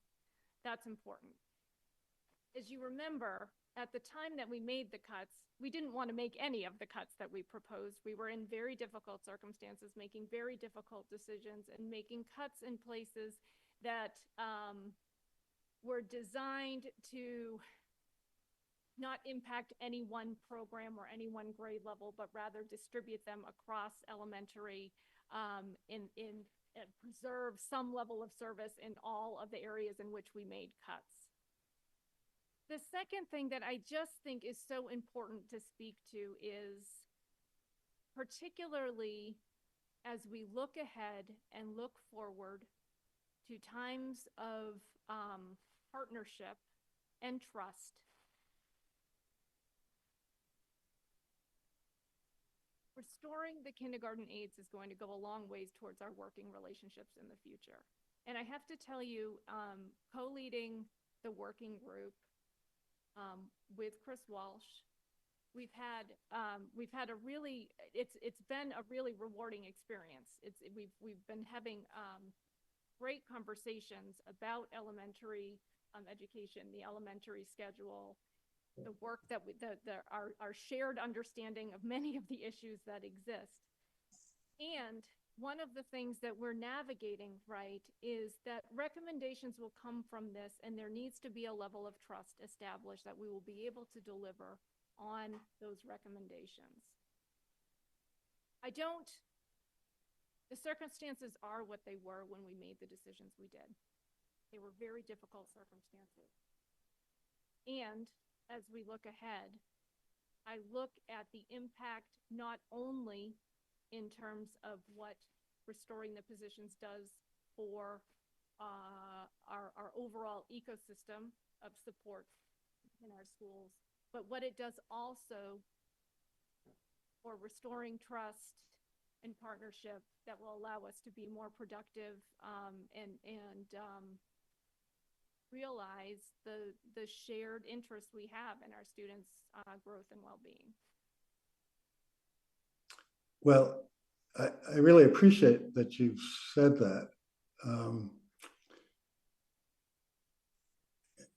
And I know you're being direct and honest, but I don't think that really answers my question about the relative importance of that versus the other very important items you've also raised. And perhaps this goes back to Dr. Nolan for another day, because we can also make the same or raise the same question about the relative importance of that one item compared to what would otherwise have to be cut at the middle school levels or at the high school levels. So we understand there are trade-offs on all of these things. And I think it will help us over the coming couple of weeks to understand where that particular item fits in compared to the other ones. Thanks, Aisha. Dr. Nolan, I'll save you the suspense, Paul. I'll tell you right now, I'm with Aisha in terms of when we enter into a contractual agreement, and I know that it's up in the air related to the school committee arbitration. I feel that we have to be people of that word and bond, and that's important, and I think it will go a long way towards solving other issues. It's also an MTSS support. So I don't know if that means we can reorganize other MTSS supports. We're all kind of in this weird limbo with this item. So I guess I'll leave it at that I feel like we could be collectively creative with our NTA partners around that, but we need to follow through on that contractual obligation. And I know I might be the minority voice here on that. did you want to say something specific to that? Please go ahead, Tamika. So I appreciate both of your perspectives with regard to the kindergarten aid. And Paul, I was going to request that Aisha talk more specifically about the kindergarten aides, because I too sort of sense that there was more to the yearn and the desire to restore these positions than was just a contingency. And so, to the point about the fact that this is an open subject of litigation, and I do wish Jill was here to flesh this out a little bit more cogently than I think it's important to differentiate the question as to whether this level of service decision was a permissible subject of collective bargaining, differentiate that from the value, the inherent value, which no one is questioning, and certainly you two would know far more than us, there is an inherent value in having these members of the staff supporting our kindergartners and supporting our kindergarten teaching teams. That is, again, different from the subject of litigation that we will soon, I hope, find out where we stand with regard to that, and that will solve this, the separate question. And I think that's important to kind of preserve, as that generates the school committee's obligation. And so our obligation derives from, it will follow what the courts determine. However, in your managerial right, you have every right to put forward a budget that recommends these employees as critical to furthering our mission, whether NTSS or otherwise. So just want to keep that separate. Thanks. Yeah, thanks, Tamika. I was kind of thinking the same thing in my head about, this is an ongoing matter of law that will be decided outside of the group here. But maybe if I can just paraphrase what I think I heard, and just to be clear that I have the proper understanding. I thought the intent of Paul's original question was, sort of how does this rank in terms of student outcomes or, district goals or something like that. And if I heard the answer correctly, this isn't just about student outcomes. This is about our relationship with our staff and how to develop that. I would say not just the relationships, but the partnership and our ability to work together in identifying the best solutions, to have clear communication and partnering around identifying the work that needs to be done moving forward, and how we structure things, how we make decisions around things. And so I think that is a valuable, I think that's valuable. I think that's worth investing in. And I also, believe that our kindergarten aides, and I would invite any of you to spend time in a kindergarten classroom, and see what the days look like in kindergarten, and see the role that and what the partnership looks like between our kindergarten teachers and kindergarten aides. And so the research will tell you that investments in early education are worthwhile.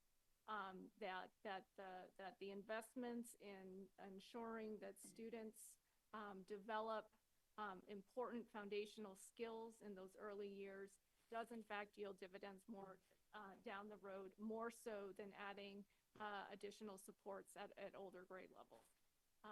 So I think we can all feel good about that as an investment in our multi-tiered systems of support in supporting our youngest learners.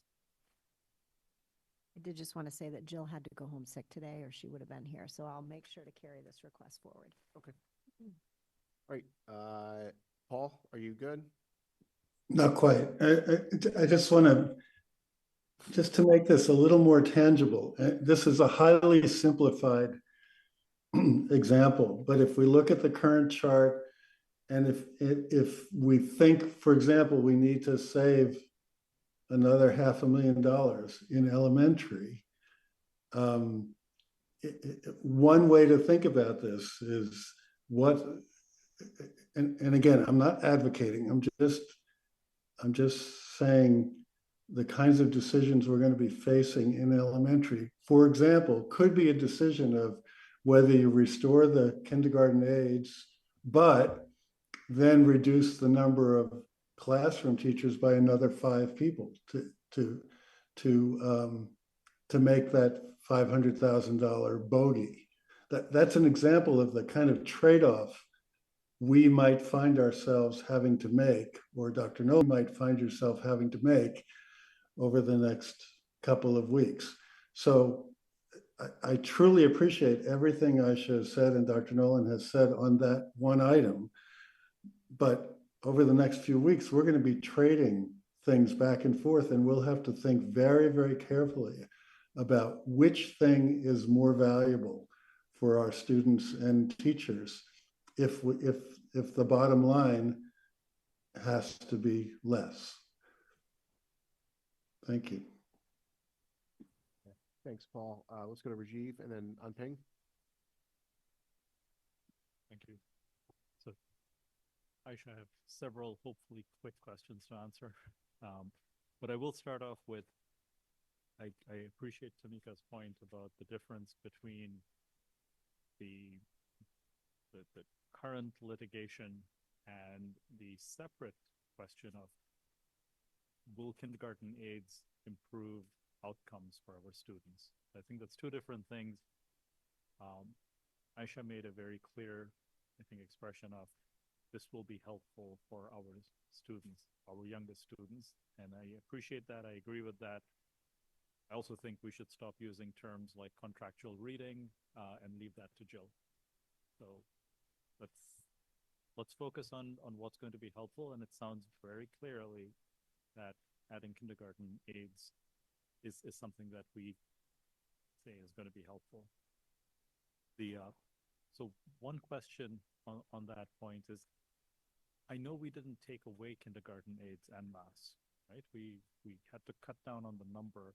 So what's the net number of added kindergarten aides in the budget that we're looking I at? believe it's 15.3. Correct, yep. Numbers man. So thank you.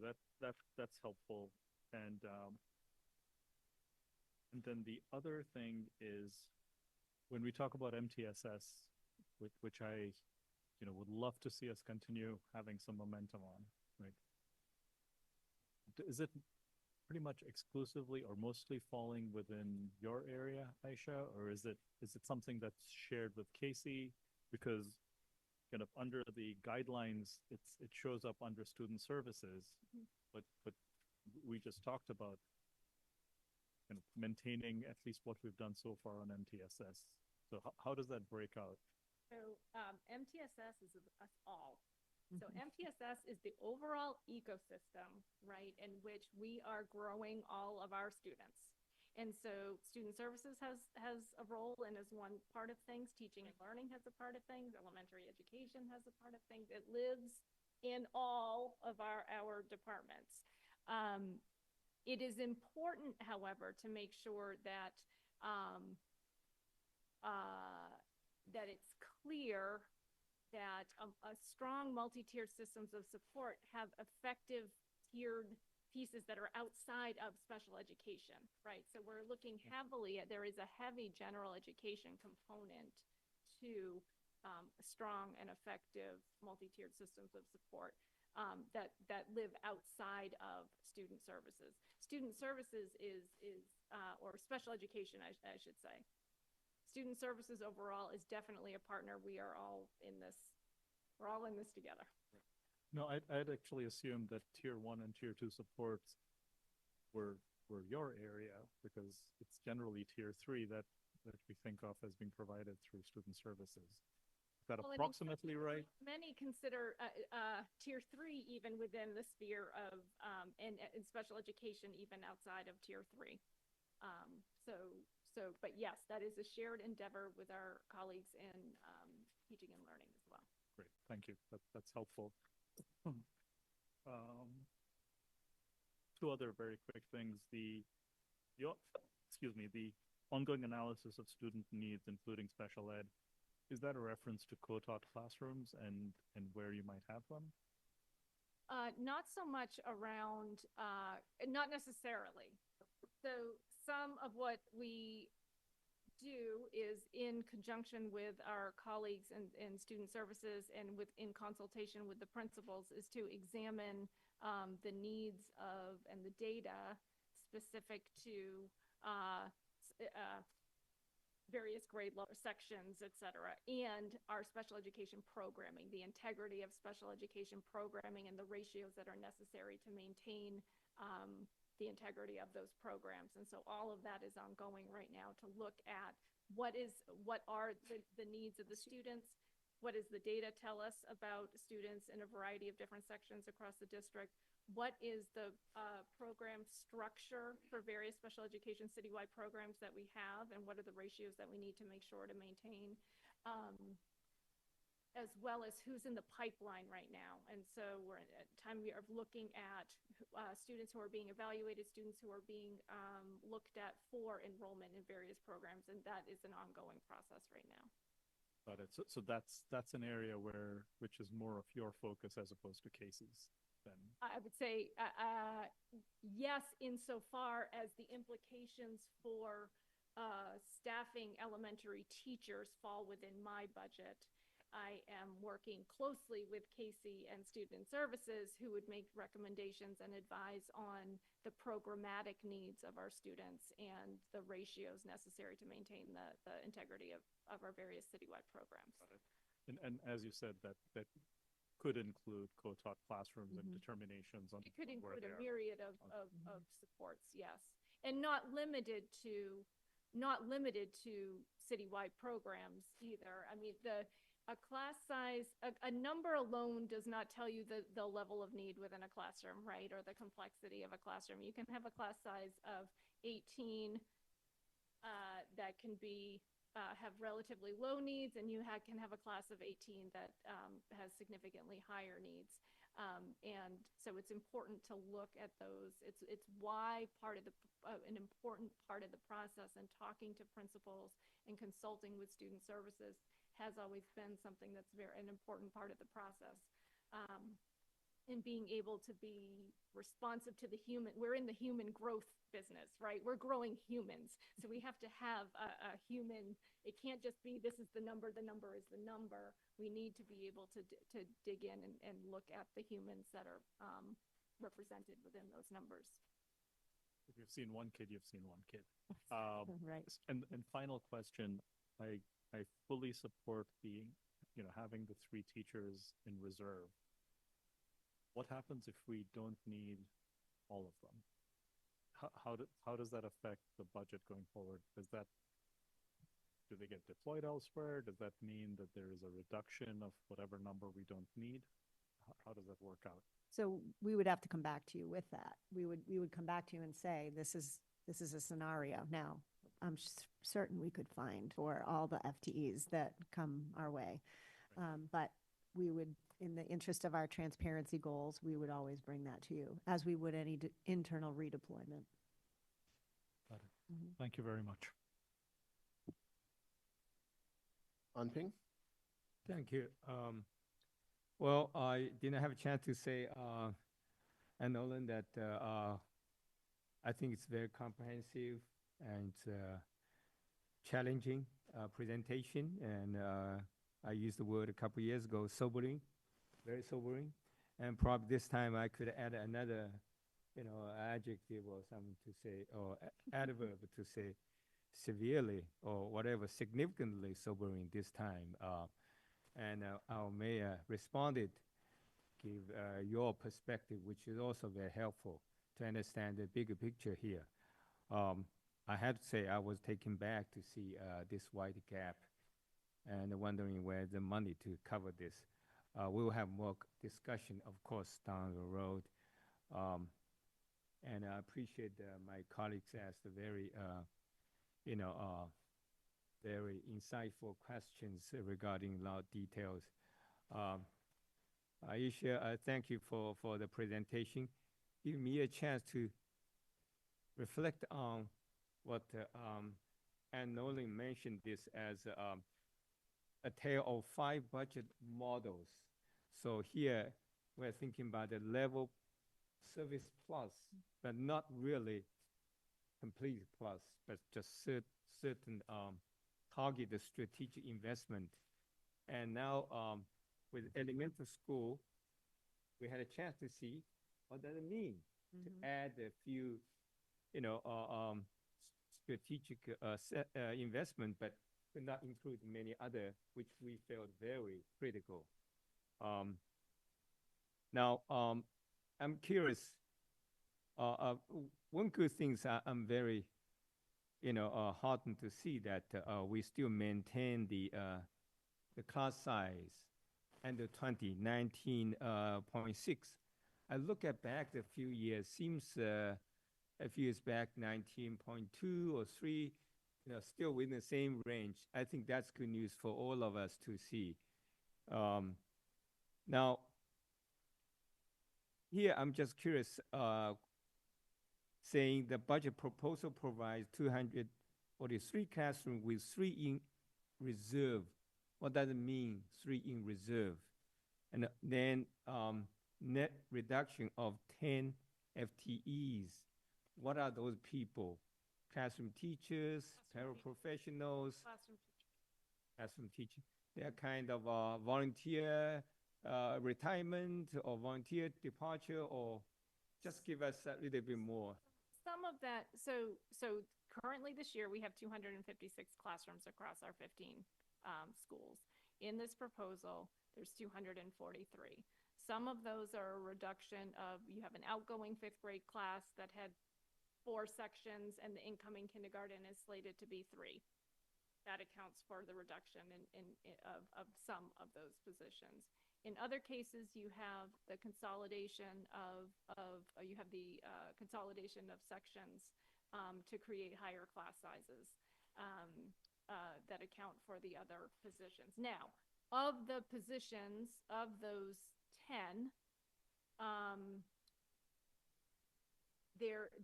as there is every year, there are retirements, there are people who move, and we always seek to support folks whose positions have been eliminated. These are people we've invested in. These are people we care about. These are people who have done a good job.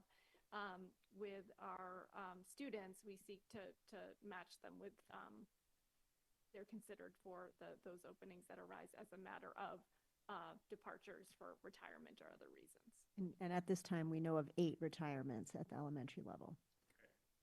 That's what I'm curious to know, whether this kind of happy departure or... Well, it won't be totally clean, right? Okay. Some folks won't have the right certification. We'll have to move some folks around, but we are trying to do this through natural attrition, yes, if we have to do it at all. Appreciate that is working very hard with teachers from unions, right, to make sure reduction of the faculty members, as you say, mostly classroom teachers, and but overall, I'm pretty happy that with the counter picture, with this challenging budget, we could still maintain certain things like resources added last year to support elementary school and PSS. Now that's very important. And also maintain tier 1 programming and instruction all areas, especially core instructions, special classes. And lastly, I'm really happy maintains existing assessments, interventions, and data platform. We're talking about data platform and assessment for quite a few years. And I would be very, very sad if those things have to go if the budget cut. So now, as I mentioned, that to give me a chance to see what was not included, seems very likely will be very hard to bring them back. If even with the current proposed budget, with the 5.26 increase, these things will not be back. Correct. Okay, that's very clear. That's sad part. Even with that 5.26 increase of budget, which we still have to fight a huge battle to see if we get enough money to do that. So that's very unfortunate. And of course, we don't know exactly what kind of impact would have if we could not include these multi-tiered system of support, which we all think it's so critical, especially for elementary schools. And we all know that if we can identify those students with special needs, we probably could save tremendous, money and other things to help kids to thrive if we can identify them earlier and give them enough support. And unfortunately, this probably would not be happening. But overall, I'm still glad to see that Newton has done a wonderful job in terms of have the special needs students, served well, even though we still have a lot of challenges. So overall, I thank you and thank Dr. Nolan and Leanne and many other key folks, central leadership to present this budget. And I know we have a lot of things to discuss, not only elementary school, middle school, and then student services. One question I will leave next time.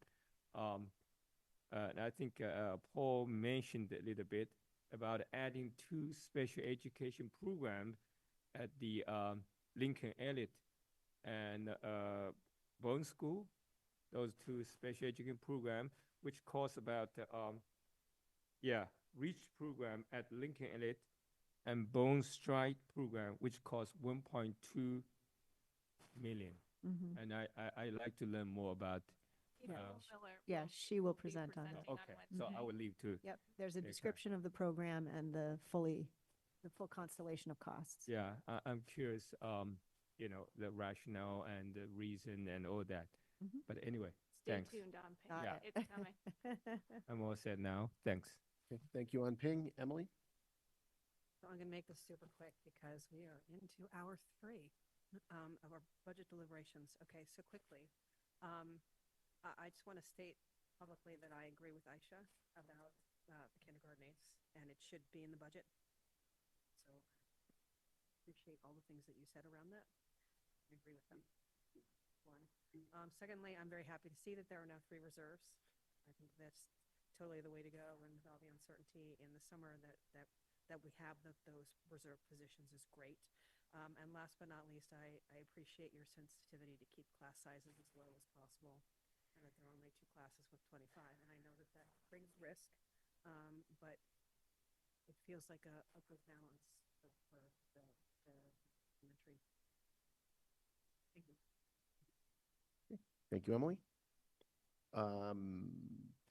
Anyone else? So I had a couple just real quick things. I would just want to point out that the 40 classrooms reduction from 2015 was a really useful piece of information. I've never looked back that far.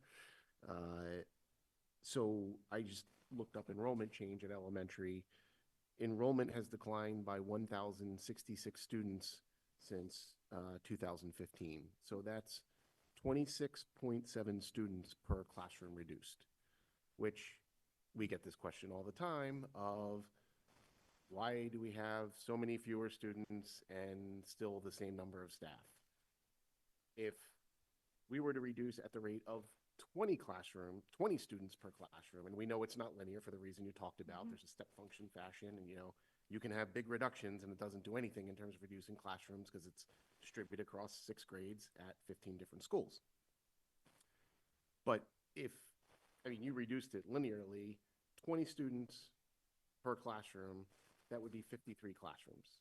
So we're capturing 75% of that linear relationship by reducing by 40, which is, quite honestly, way better than I thought we would be if you had asked me the question and I didn't have the numbers in front of me. So You're welcome. Yeah. So just for everyone who asks that question, as is asked incessantly, I've spoken to you all about this before, so I think that is grossly misunderstood. Yes. In terms of that it is not a formula that can be applied in that way. And I think that it's really important for everyone to be able to speak to that well, because it speaks to trust in our community as well, right? That we are not just maintaining positions and not making, as our enrollment has declined. We have, in fact, but there are a variety of factors that complicate that when it comes to making those decisions. right. And the other half of that question will be answered on Wednesday when Casey is here to talk about student services as to why the aggregate number is not going down. But I just want that to be loud and clear for folks that we have reduced elementary classrooms at the rate of losing 1 classroom per every 26.7 students. It is happening, that it happens. The number of classrooms is going down. very quickly, if I could just get you to comment on the two smaller FTE changes. There was half an FTE in interventionist and 1.5 of math coach. I'm assuming the math coach is coming out of the math audit. Nope. No, Okay. I can speak to both of these things because And I you don't needed to need- do some hunting myself. I can tell you right now. Yep, perfect. The math coach addition is actually moving from grant funded into the budget. And the 0.5 interventionist is not in fact an interventionist. It's on the wrong line. It will be corrected. It's the corresponding 0.5 reduction in specialist FTEs that goes with the reduction in classrooms. So that line will be adjusted in a future version. Okay, perfect. That is great. And then finally, I would just say, in terms of the reserves, the 3 reserves, I think Rajiv or somebody asked, what if we don't need them? And I'm certain they could be redeployed. I would say, in a state of the world where we were fully funded, yeah, let's redeploy them and start building on the next set of goals. I don't think we have that luxury in the current state of the world. So We'll bring it to you. yes, I would just say that would be my, before you bring them to me, answer on from my personal perspective. We are, as I said, in the realm of trying to, keep our heads above water for another year until we can figure out the bigger end game here. And, that seems like a tough, a tough justification in that state of the world. So that is all I have. Mayor Fuller, go ahead. This is less of a budget thing, but as you are looking school by school, grade by grade, how many grades will only have one classroom next year, do you think? How's it looking? Limited to Ward 2 classrooms? 2 classrooms, I Okay. believe. Thank you.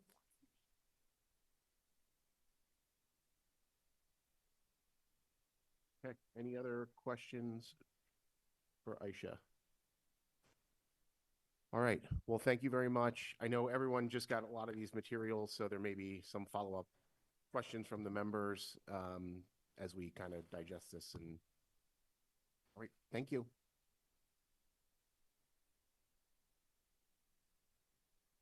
Okay, next up we have Dr. Gina Flanagan, who directs our Office of Teaching and Learning. Good evening.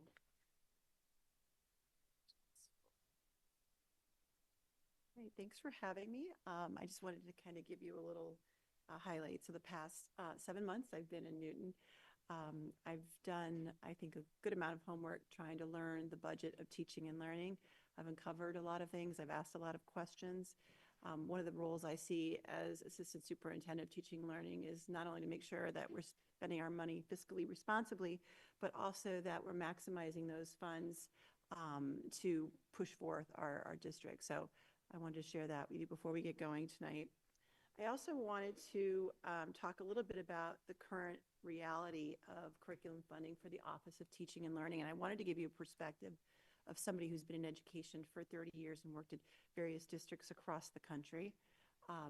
In many of the districts that I have been associated with, just like Dr. Nolan was talking about the tale of different budgets, in teaching and learning, there's also somewhat of that kind of division in many senses. So usually you'll have a budget that addresses the sustainable needs of curriculum. So things that keep things in the classroom moving forward to help with the daily instruction. So things like this could include workbooks. In fine arts, it might be music sheets. It could be licenses for software, equipment for various content areas. And that is the things that we need to kind of keep things moving at a sustainable rate. But then there's the other budget, which is the curriculum review and implementation budget. And that's really the budget that allows us to be innovative. It allows us to be more thoughtful and strategic. And most importantly, it allows us to uphold the promise to our stakeholders that we are providing the highest education curriculum instruction piece possible. And while we have that sustaining budget in the current budget of curriculum, the Office of Teaching and Learning, we don't have that curriculum instruction, curriculum review, implementations piece right now. So I kind of wanted to make that distinction because I think that kind of sets the stage for some of the things that I'd like to address with you tonight. We have not had, according to a lot of the research I've been doing and talking to staff members, we never really had a reliable, dynamic yearly curriculum funding force. A lot of the funding has been like one-time kind of things. It hasn't been something where we do a lot of outward planning for the future. And as a result of that, it's caused a couple of little issues in terms of the overall picture for teaching and learning. For one, without that sustainable piece in place, you're going to find a lot of inequities in terms of the distribution of resources and student support. And I'd like to provide you an example of that. Literally, I would think it was like week 2 of getting on the job, I got a call from an elementary principal. The year before, they were able to obtain a grant to pay for intervention support. And so they called me and said, the grant's done. We need your help in funding this because it's been working really well. Our teachers really like it. We think it's impacting our students. Well, it was not in the budget for teaching and learning, so that was problematic. The other piece that came out of it is that many of our schools are identifying instructional curriculum resources that they really like and are impactful, but there's no kind of overhead picture. If it's working for one school, why aren't we providing it for others? So that inequity piece is huge. The other thing is it creates competition. When a principal finds out that I am paying for curriculum resources for one school and not supplying it for another school, you can imagine the conversations that are having. So we've got the inequities, we've got the competition. We've talked a lot about there's no real alignment. Now, our teachers have done heroes work in many years, piecing together curriculum in the absence of really the funding and the oversight from the Office of Teaching and Learning to make those things happen. Not that we haven't been paying for a curriculum, but that systematic funding and viewpoint has seemed to be missing. And when we don't have that alignment, we start to see it starts to affect the consistency of our curriculum. So we see things where we have curriculum in place that maybe not have been properly vetted. And when things aren't properly vetted, we kind of lose that lack of accountability piece. We haven't had really a system for determining if curriculum within the district has its impact or effective. Again, everything has kind of been piecemealed along the way. So the big question is, with all those things in place and with the absence of having that cycle, are we offering the most up-to-date, the most impactful and consistent curriculum to all our students? And in my opinion, I think we can do a lot better.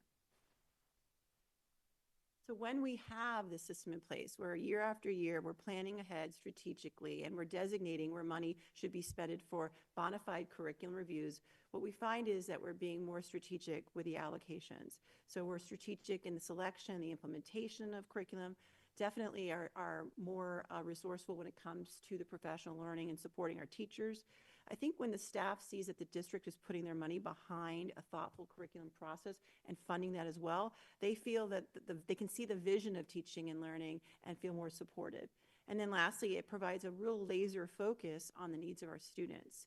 The other thing that a bona fide curriculum review funding source would provide was help us to be more fiscally responsible. I can tell you that in my short time here, I have been made aware of various instructional resources that are used at different schools. Vendors will allow us to get a discounted rate to some of these resources if we bundle them together. But when everybody's kind of doing their own thing, that becomes harder to do. And lastly, more importantly, is when we have a reliable system in place and the funding to back that up, we're able to be more effective in terms of measuring impact and effectiveness.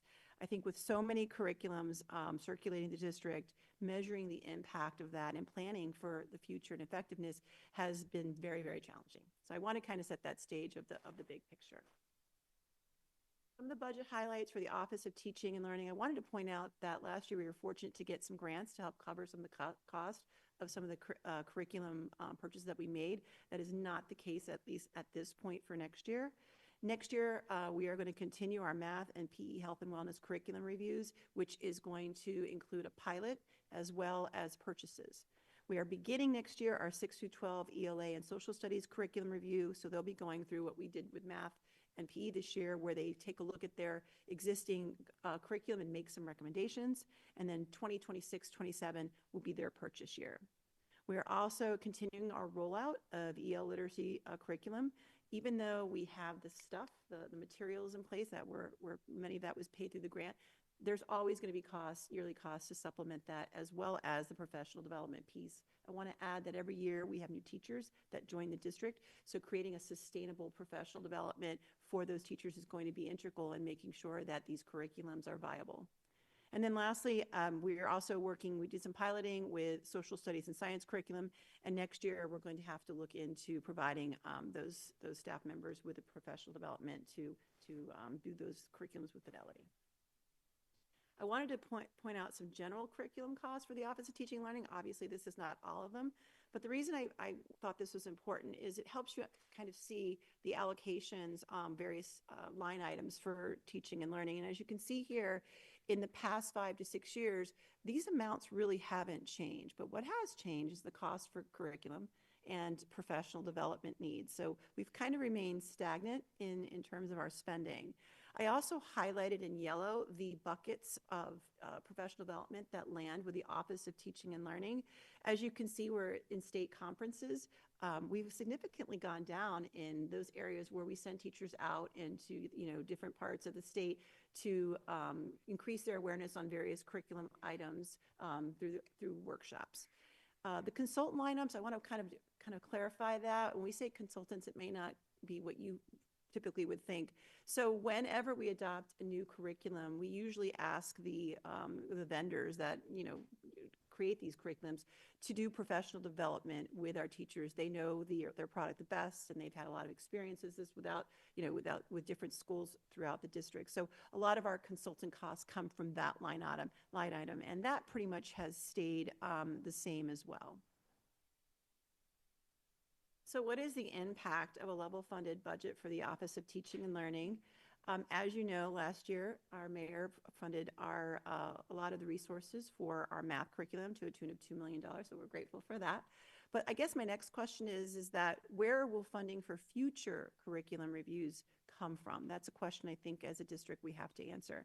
We know that, as I said, PE and health and wellness is also going to have to pilot and purchase next year.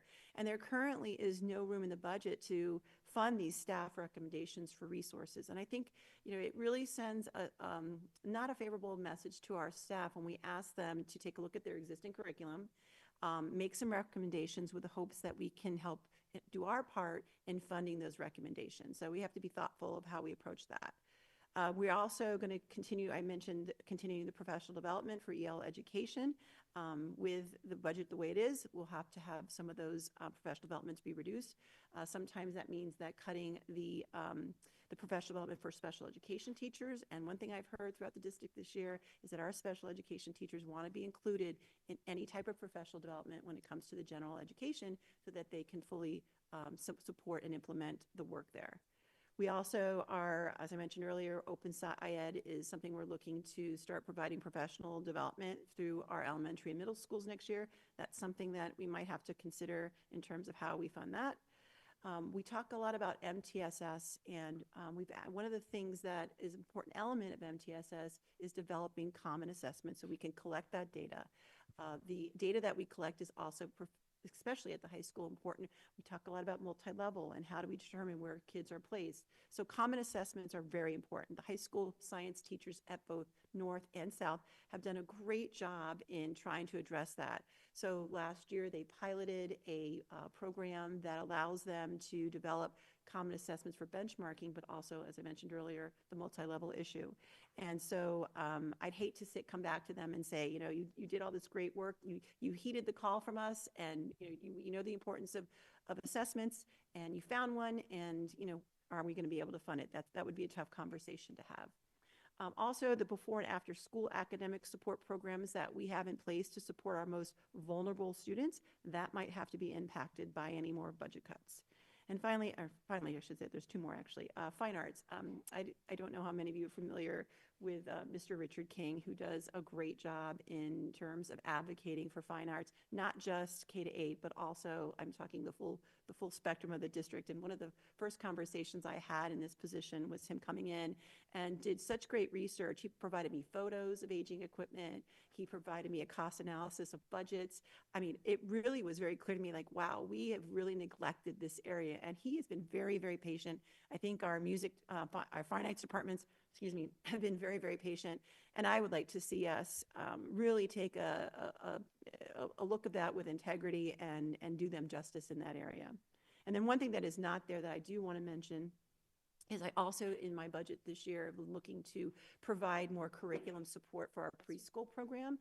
Just so you're aware, our preschool programs have not been funded for curriculum support out of the Office of Teaching and Learning.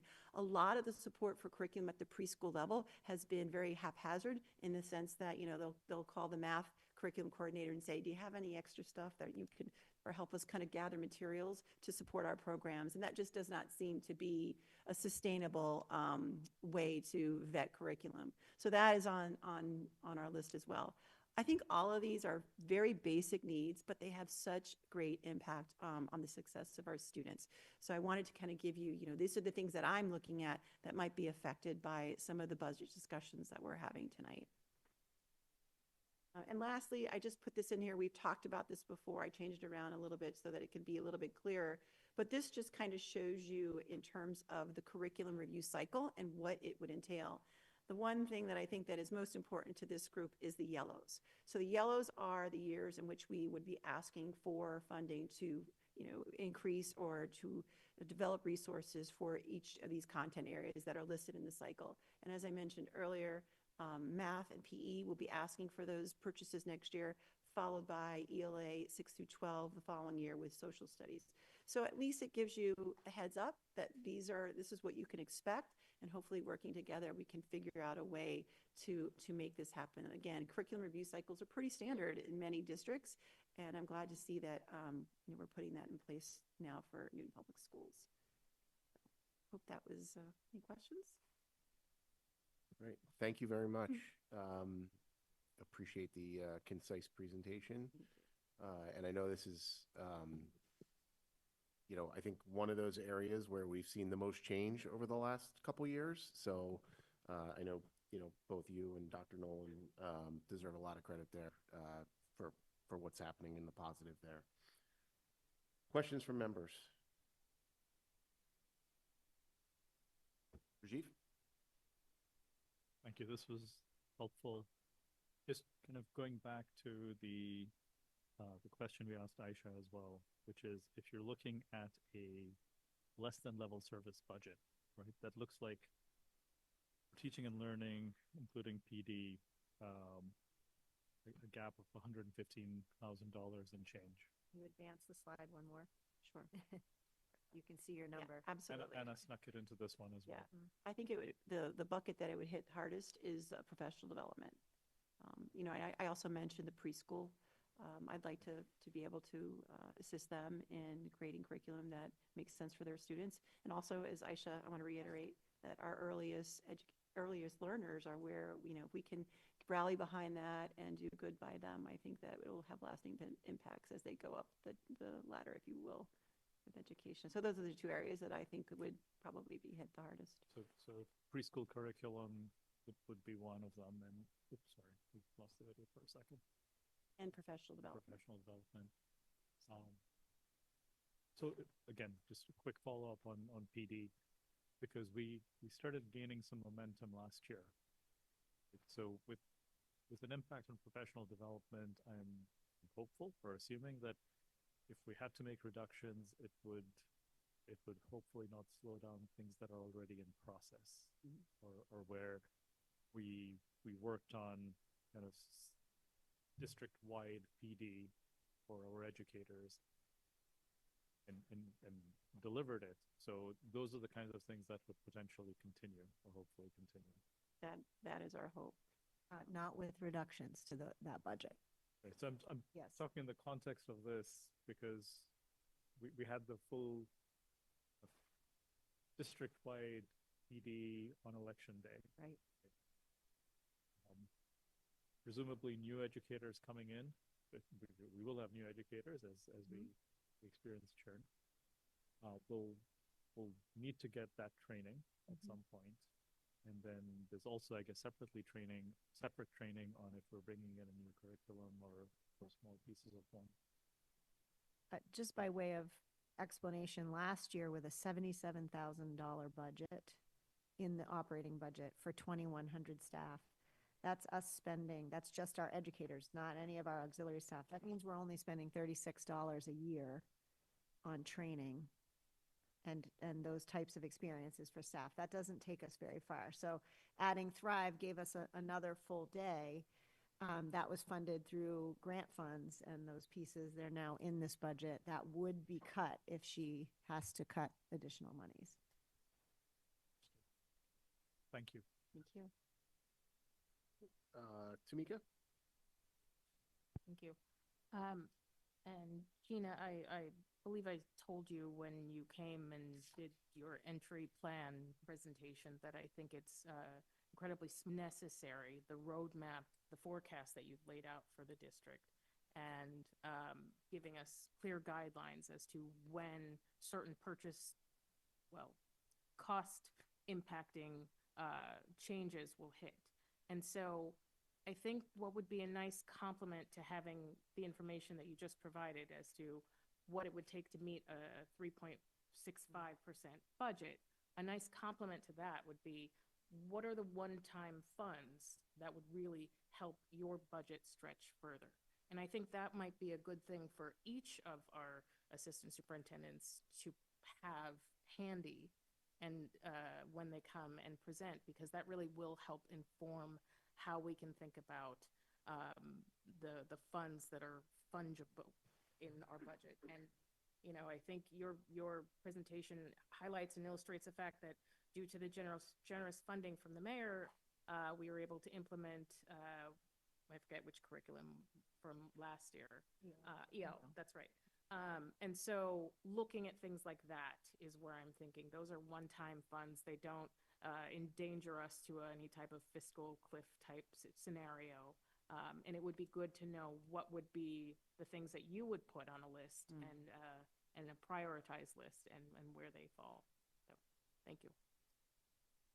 Thanks, Tamika. Barry? Yeah. A couple of questions. For the preschool, who currently develops the curriculum? The preschool staff. Okay, so is it consistent, and if we add additional preschools, will they have the same curriculum? So I spent some time at the preschools speaking to their staff as well as their director. And what was explained to me that in the past, because they're so limited in fund depends upon teacher. Now they do have some things that they try, like for example, Haggerty is one of the things that they are utilizing collectively. But there's not a lot of things that they use, I guess, across all classrooms. So one of the things, reading curriculum portion, by the way. Sorry, Yeah. just assume you know. I didn't know what that was. And so the support that they've received in the past for any type of curriculum is really calling our curriculum coordinator and just, picking their brain, but it hasn't been anything sustainable, and I don't think it's as consistent as they wish it to be. So if we were to, expand, we definitely would have to put those pieces in place for consistency. Okay, so in terms of having a preschool in district and then knowing the population that's coming in, we're more aware than, say, if they went to a private preschool, but we're not in full control in terms of saying we know that they learn these specific pieces of information because we were the ones who developed it. Okay. Another question regarding the professional development. So I think Rajiv was mentioning how when a new teacher comes in, you then have to get them trained up, and that would be professional development. So right now, how does that professional development work? Is that the consultant that you mentioned? Yeah, so this past year, my first year here, we ran into a situation where we had new teachers that, weren't here last year to get the PD, and so we had to pay the consultant to do a special session just for those teachers. So something that occurred to me and something that we do in the corporate world is we pay once for the training and we do a train the trainer. Yeah, we looked into that. Unfortunately, the company that we are working with wouldn't allow for us to do that. So I mean, we could, How they make their money. yeah. I don't want to Well, say anything more than okay. that. So then my follow-up to that is probably going to be irrelevant, but I'm going to ask it anyway. Is there an opportunity for us to listen and develop our own Yes. and use one-time funds, Mayor Fuller, to build an online library that we could then have people use when they come in? I mean, it's not ideal. Obviously, in-person training is better, but if you can bring them in and let them learn from a tool, that might be just something that we could have in our arsenal. It's a great idea, definitely. And we can definitely listen. Okay. Thank you, Barry. And our vendors were not listening. Emily? Quick question around collaboratives, because when we used to belong to a collaborative, and even many years in the past, professional development was shared. Professional development was one of the benefits of joining a collaborative. Is that still the landscape, or has that changed now? Well, just coming fresh from a collaborative, we have tried to do that, and it's more of a hit or miss kind of situation, depending on the topic and the need of the whatever's fresh in the minds of districts. So sometimes it works and sometimes it doesn't, but it's definitely an area we could explore. I know we're in a point where we're not interested in spending money Right. elsewhere, so this is probably not yeah. the time and place. But I think it's good to just sort of park it and think about ways that a collaborative could be positive in the future. We've even talked about that, Dr. Nolan, with Thrive, Right. and how we can get support for Thrive in that capacity. There's lots of districts that have full-day professional days, and we can help each other out in that way and invite them to PD here for a fee. But we're not quite there yet, and if it's cut, we can't do that. Thank you. Thanks. Anping? Thank you. I think you did it very well to give us sense what's the importance of what's the situation of current curriculum reality. And I think you hit nails on right on the head. Came from a different culture where the government control all the curriculum. You see the other end. And make sure every classroom, every grade teach the same textbook and give you all the curriculum, the materials to prepare teachers. You could see the wonder of that kind of teaching model, because whenever you go such huge country, you know that if you're grade 3, you're in same textbook. And here, I was shocked when I first came here. I could not believe same school, same grade, teacher is different materials. I said, what's going on here? And of course, if you move different schools, then my son told me, Daddy, I already learned those stuff at other school. Why teacher teaching those things again? Well, so I think those points are very important. Inequalities, competition, no alignment, and or other issues. And certainly we learned, even from the mixed level class and instructions, different schools have different reactions. So possibly reflected some kind of teaching and learning professional development. Why one school could have done better than the other school, within the same district. I think we need to deal with those issues. And unfortunately, probably some are left over, from past years. And I think this is a time in terms of doing the work. Now, of course, you will say, where's the money? You asked, where's the funding? So, I appreciate that you give us a list of major changes, which is very nice. We know that your office, you are leading the team to do all the curriculum revision and purchase new curriculums, which is very important in terms of, you mentioned the social studies and science, and they changed probably, 4 or 5 years. There's some new knowledge came out. And, of course, social studies and history could be even more interesting, and a lot of controversial issues come out. Science probably too, biology, for example. a lot of things going on. So I would appreciate if you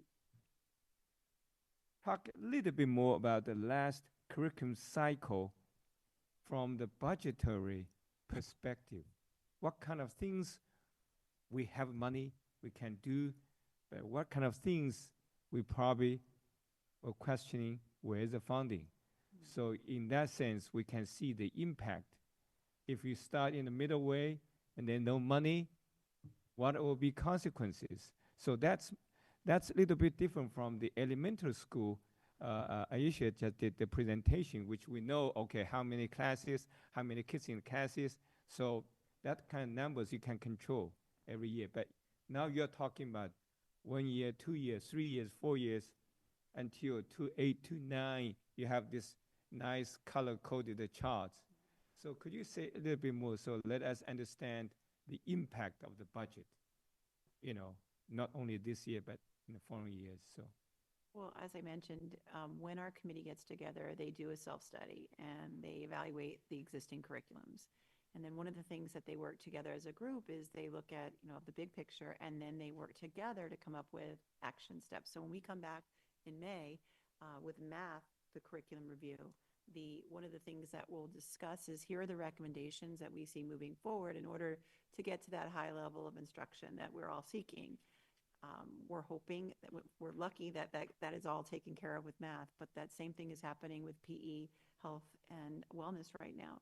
So they are, just as math is, they're looking at their curriculum, and they've got some ideas of how they can take their department to the next level. But right now, we do not have the funding for that. And so that cycle of, getting these teams together, having them do hard work, it's a lot of work to do these curriculum reviews, and identifying, taking that critical look at ourselves of where we can improve, and then asking them to come up with some thoughtful best practices, and then not being able to fund that. It's going to have a huge impact on teaching and learning, but also, our teachers, we're asking them to do this work. We should be able to help support some of the work that they're recommending.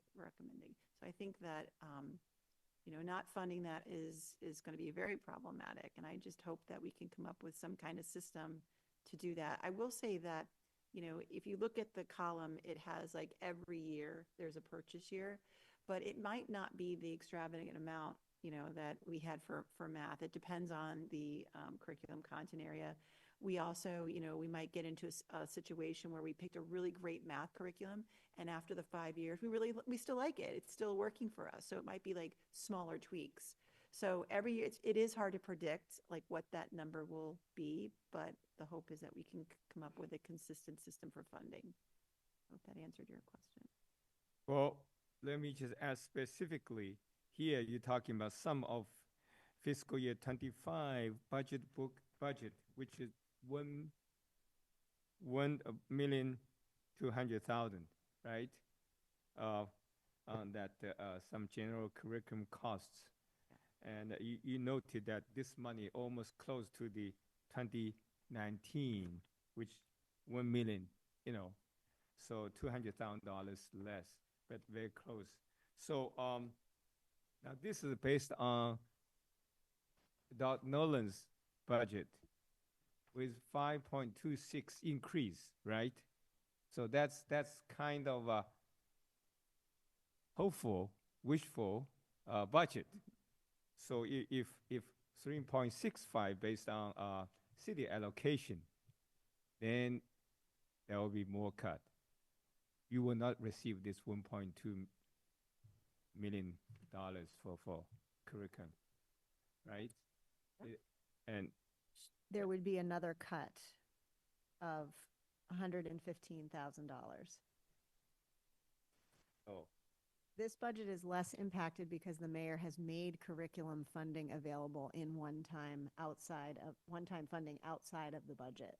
That was from last.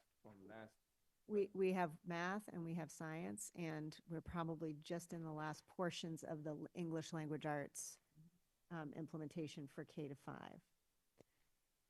But unfortunately, as you noted that, this is a kind of cycle. It's not a 1 year deal, right? Mm-hmm.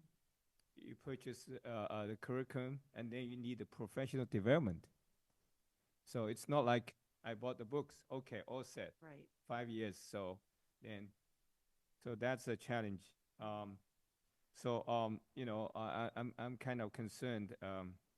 Even this money, if I understand correctly, it's not a very good budget for all the tasks, you feel or we feel very urgent we have to do because we are doing comprehensive, curriculum revision and, purchasing new curriculums. And that's, I think it's very timely. We should do that. And I will strongly support that. And so seems the picture a little bit more challenging than what I heard from Ayesha. So, and I need to understand even better. Again, I'm talking about the last presentation, the slide, the curriculum cycle, 4 phases, 5 years. I want to understand, yes. And it's hard to read now to understand fully. You have to look closely and to understand, to make sure that the new curriculum well vetted, purchased, developed with the professional, all those people involved in this process. And of course, faculty and all staff need to buy in. They need to be convinced this is the right curriculum. But even after that, you still need to do training. And, Barry mentioned that how to do that, save some money. And as Chris said, our vendor is not listening. That's good. So we have to find some innovative way to save some money there. But again, thanks for presentation. Appreciate it. Thanks, Mayor Fuller. Dr. Flanagan, very helpful, and many things can be true simultaneously. This circles back to something Chris raised earlier. I shared with the school committee end of last week the amount of free cash that Newton has compared to, even with high interest rates and high interest income, we are among the very lowest percent of free cash of any community in Massachusetts. That's one.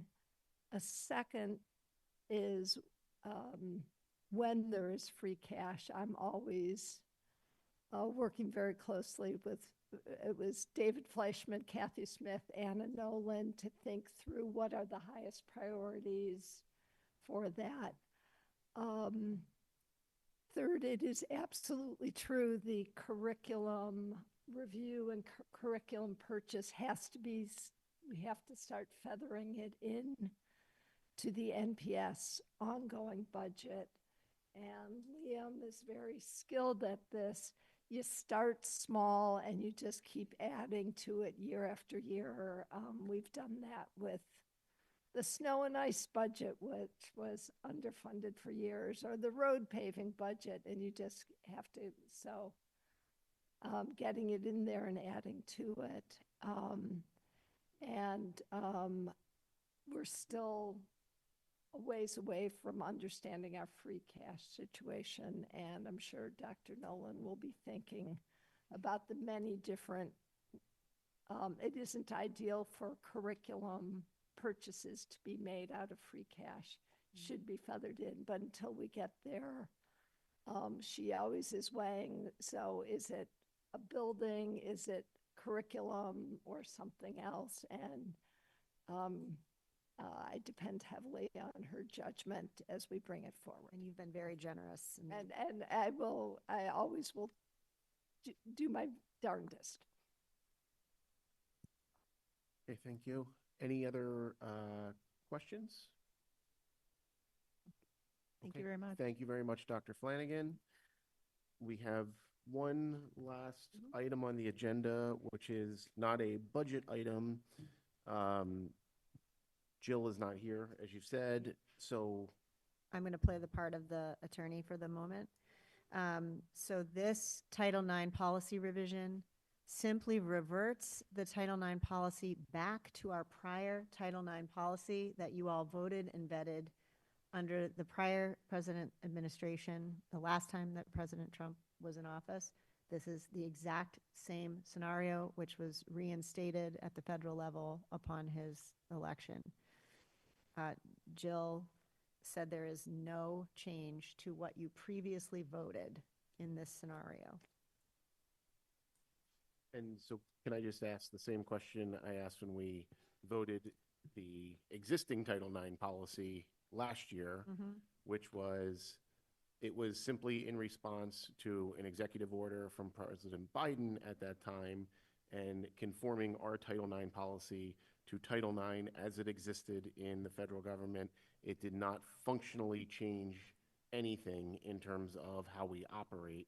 And this change is the exact same thing. It is simply aligning federal or the Title IX policy to align with federal Title IX policy as it exists now under an executive order from President Trump, and also will not change how we operate in any way. It changes the procedural order of operations and, in some ways, the communications and protections to different parties within the investigations. But it's nothing different than what you had previously voted under President Can you just say Trump. that again so I understand? So there's a completely different procedural execution. Some of it's better, some of it's worse. Just like Jill told you this summer when we put this in place. It was actually just this year that you voted that in. Oh, this year, sorry, not last year. I know it This year. feels like a year ago. Yeah. So there is a procedural scenario that is different. There is also the definition of sex-based harassment has different characteristics based on this administration versus another administration. And the rights given to each party in an investigation is different, but not different from what you voted before it was the same president. But my understanding, so different for purposes of Title IX. Correct. But we also operate under Commonwealth law, which includes many of these same things, correct? Correct. So functionally, that doesn't, maybe there's a logistical element, but There is. functionally, it doesn't really change how we operate. No. And it doesn't. As Jill said to you this summer, some paperwork and investigation requirements got easier, some got harder. Now we go back to whatever the prior version was. Some parts were easier, some parts were harder. Okay, thank you. Yes. Any questions from other members? Rajiv? So does our policy have to be in line with the federal policy, or does it have to have the aspects of both federal and state law in terms of what our policy is? So this is in response not to an executive order. It's in response to vacating a decision under Title IX, which vacated this former procedure nationwide. So it's not an executive order. It was then promulgated through a Dear Colleague letter, saying in that Dear Colleague letter, in light of this ruling, this is how we're going to advise you to operate your procedures. And that came from the Department of Education? Yes, the U.S. Department of Education. Started by this federal judge who vacated the law, and then Department of Education probably happily followed that ruling. I'll just read the section that Jill wrote for us, that on January 9th, the U.S. District Court of the Eastern District of Kentucky issued a decision that vacated the 2024 Title IX rule nationwide. Subsequently, on January 31st, the U.S. DOE issued a Dear Colleague letter to K-12 schools and institutions of higher education advising that the Department's Office for Civil Rights will enforce the Trump administration's prior 2020 Title IX regulations. And so on February 4th, the department issued the superseding Dear Colleague letter clarifying that no portion of the 2024 Title IX rule remains in effect in any jurisdiction, which is the one we just voted in this summer. So now we are restoring, based on this January 9th federal court decision, consistent with the executive order on defending women from gender ideology, extremism, and restoring biological truth to federal government. The binding regulatory framework for Title IX enforcement includes the former 2020 Title IX regulations and excludes the 2024 Title IX ruling.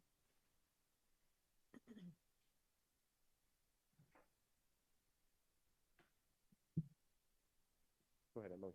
Just to be supremely clear that the state law still stands and our policy, which has different language, and Title IX language, also stands. Correct. That's very important. Just procedurally, can we vote on this today, or is it something that we'd want to do in the next meeting? I think I'd be most comfortable if Jill was here so that if you had any lingering concerns, you can ask that question, and our tendency is to vote it on the First second read. Right. I would be more comfortable doing that as well. Yep. I'll go through this again. Okay, yeah, if folks would rather discuss this when Jill is here, I think that's perfectly understandable. We can pick that up at the end of Wednesday meeting if you, well, actually, can we? Because we probably already posted an agenda for Wednesday. Yeah, so It's on there for Wednesday? Yeah, we'll have to. Okay. Okay. Yeah, so we'll have to pick it up for next Monday Okay. at the back end of that meeting. At that point, it'd be coded as a discussion and vote. Yes. Yep. Okay. Anything else? Great. We are adjourned. Thank you.